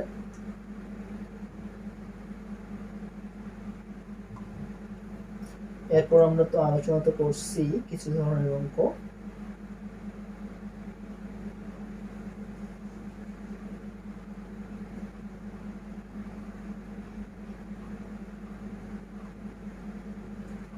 সো মোটামুটি এই চ্যাপ্টারের ক্ষেত্রে এই ধরনের গুলোই আর কি। এখন সাজেশন হিসেবে যদি বলি তোমাদের, এই কাজ শক্তি ক্ষমতার ক্ষেত্রে চ্যাপ্টারের মধ্যে আমাদের যেগুলো একক, প্রত্যেকবারই কিন্তু একক বা মাত্রা এই ধরনের কিন্তু সমীকরণ কিন্তু এসে থাকে। সো একক মাত্রা এই জিনিসগুলো পড়া লাগছে, হচ্ছে গতিশক্তি, বিভব শক্তি, শক্তি, এগুলোর ক্ষেত্রে মাত্রা একক, ক্ষমতার একক, ক্ষমতার মাত্রা, এই জিনিসগুলো একটা থাকতেছে। যার হচ্ছে আমার হচ্ছে কি যে হচ্ছে শূন্য কাজের উদাহরণ, যেমন হচ্ছে তোমার বৃত্তীয় পথে যেগুলো কাজ কি হয় শূন্য হয়ে যায়। যেমন হচ্ছে তোমার ধরো এই বোঝা নিয়ে আমি অনুভূমিকভাবে হাঁটতেছি, সেই ক্ষেত্রে কি হয়ে যায় শূন্য হয়ে যায়। সো এই জিনিসটা যেন হচ্ছে তোমার ধনাত্মক কাজ, ঋণাত্মক কাজ কোনটা কিভাবে হয়, এই জিনিসটা আর কি তোমার। দেন এখানে যেটা থাকতেছে হচ্ছে তোমার আনত তলবে নামলে এবং আনত তলবে উঠলে কোন ক্ষেত্রে কি ধরনের কাজ হয় এবং কোনটা কি উপাংশ সেটা আমি দেখাইছি। এরপর তোমার কি এটা হচ্ছে যদি বলা হয় যে হচ্ছে একাধিক ইট বা পাথর একভাবে রেখে সেক্ষেত্রে যদি কাজটা বলে, সেক্ষেত্রে কাজটা আমি সূত্র রেখেছি হচ্ছে W = N × N - 1 / 2 × mgs। ওকে, এই জিনিসটা তাহলে হচ্ছে তোমার কি হচ্ছে সরল দোলকের ক্ষেত্রে অবশ্যই এখানটা থাকতেছে। সরল দোলকের ক্ষেত্রে জিনিসটা আরেকটু বলি, এটা ধরো O A B C, এখানে আমার OA OB আর OC কিন্তু একই জিনিস। ঠিক আছে, কারণ তিনটা হচ্ছে কি আমার জাস্ট একটা উচ্চতা দোলক হচ্ছে, মানে জিনিসটা এরকম। ধরো হচ্ছে তুমি এটা এইভাবে রাখছো, এখন এইভাবে রাখছো, জাস্ট জিনিসটা এরকম হয়ে গেছে। ঠিক আছে, আচ্ছা। সো আমি যখন এ বিন্দু কিন্তু আমার বোঝায় সাম্যাবস্থান। সো সাম্যাবস্থানে কি হয় হচ্ছে বেগ সর্বোচ্চ, আর সি অবস্থান, অর্থাৎ সি অবস্থান কিন্তু সর্বোচ্চ অবস্থান, সর্বাবস্থানে কিন্তু অনসর্বোচ্চ, এটা আমরা জানি। অর্থাৎ সাম্যাবস্থানের ক্ষেত্রে আমার যেটা শক্তি হবে সেটা কিন্তু হচ্ছে কি সর্বোচ্চ অবস্থানের শক্তির সমান। অর্থাৎ সাম্যাবস্থানের ক্ষেত্রে আমরা যদি এই ক্ষেত্রে যদি বেগ বের করতে বলে, অর্থাৎ সাম্যাবস্থানে আমার হাফ mv স্কয়ার = কি আমার mgs, অর্থাৎ এই দুটো কি আমার সমান, সেই ক্ষেত্রে আমি কি সাম্যাবস্থানে বেগটা বের করতে পারবো v = √2gs এই সূত্র দ্বারা। ওকে, এই জিনিসটা। আবার যদি আমি এই অবস্থানে গতিশক্তি, সো এই অবস্থানে শুধুমাত্র গতিশক্তি থাকবে, স্থিতিশক্তি থাকবে না। সি অবস্থানে গতিশক্তি থাকবে না, কিন্তু স্থিতিশক্তি থাকবে, এটা আমরা জানি। আবার যদি দেখো এই ক্ষেত্রে এই সি অবস্থানের ক্ষেত্রে যে শক্তিটা কাজ করবে সেটা কি হচ্ছে আমার এইচটা, অর্থাৎ হচ্ছে নিচ থেকে কতটুকু উপরে আছে সেটা কি বিভব শক্তি বা স্থিতিশক্তি, কিন্তু সেটা দ্বারা আলোচনা করা হয়। আবার তোমার কি গতিশক্তির ক্ষেত্রে কি পড়ছে যে হচ্ছে উপর থেকে কতটুকু নিচে আছে সেটা কি আমার গতিশক্তির ক্ষেত্রে হিসাব করে। সো এইভাবে সরল দোলকের ক্ষেত্রে আমাদের এই শক্তির ফর্মুলাগুলো আসতে পারে। দেন হচ্ছে এই চ্যাপ্টারের ক্ষেত্রে আর যা ছিল যে হচ্ছে তোমার শক্তির বিভিন্ন রূপ, যে হচ্ছে শক্তি এক রূপ থেকে অন্য রূপে যায়, এবং শক্তির আমি কয়েকটা রূপ দেখাইছি, সেটা হচ্ছে কি 9টা রূপ। সো এই 9টা রূপের ব্যবহার, অর্থাৎ কোন শক্তি থেকে কোন ধরনের যাচ্ছে, ঠিক আছে, এই জিনিসটা আমার কথা রাখতেছে। আচ্ছা, এই যে আমি যে কথা বলতেছি, তাহলে এই ক্ষেত্রে কি ধরনের পরিবর্তন ঘটতেছে, আমার ভেতরের রাসায়নিক শক্তি সেটা কি শব্দ শক্তি হিসেবে চলে যাচ্ছে। ওকে, এরপরে ধরো হচ্ছে আমি যদি যে হচ্ছে এই কথাগুলো আমাদের ধরো হচ্ছে একবার নার্ভাস ফিল করতেছি, ধরো আমার জ্বর এসে গেছে, সেক্ষেত্রে কি হচ্ছে তাপ শক্তিও কিছুটা বেড়ে যাচ্ছে, ঠিক আছে, রাইট, এই জিনিসটা কি তোমার। আচ্ছা, সো এইগুলো হচ্ছে তোমার কি হচ্ছে এই কাজ শক্তি ক্ষমতার ক্ষেত্রে এই ধরনের উদাহরণ। তুমি বাস্তবিক বিভিন্ন উদাহরণ দিতে পারবা এর ক্ষেত্রে। সো আমাদের এই চ্যাপ্টারের ক্ষেত্রে এই ধরনের ফর্মুলা থাকতেছে। আশা করি তোমাদের কোনো ধরনের প্রবলেম হবে না, আর যদি কোনো ধরনের প্রবলেম হয়ে থাকে তাহলে জানতে পারো, আমি তো আছি অবশ্যই। এই যে আমার আমার নাম হচ্ছে মিনুল ইসলাম রানা, এটাই আর কি, ঠিক আছে। আচ্ছা, সো ফলো মি, সমস্যা নেই, কোনো ধরনের সমস্যা থাকলে সেক্ষেত্রে সলভ করে ট্রাই করবো ইনশাল্লাহ। আচ্ছা, ওকে, সবাই ভালো থাকে, নেক্সট ক্লাসে দেখা হবে আবার। ওকে, ধন্যবাদ।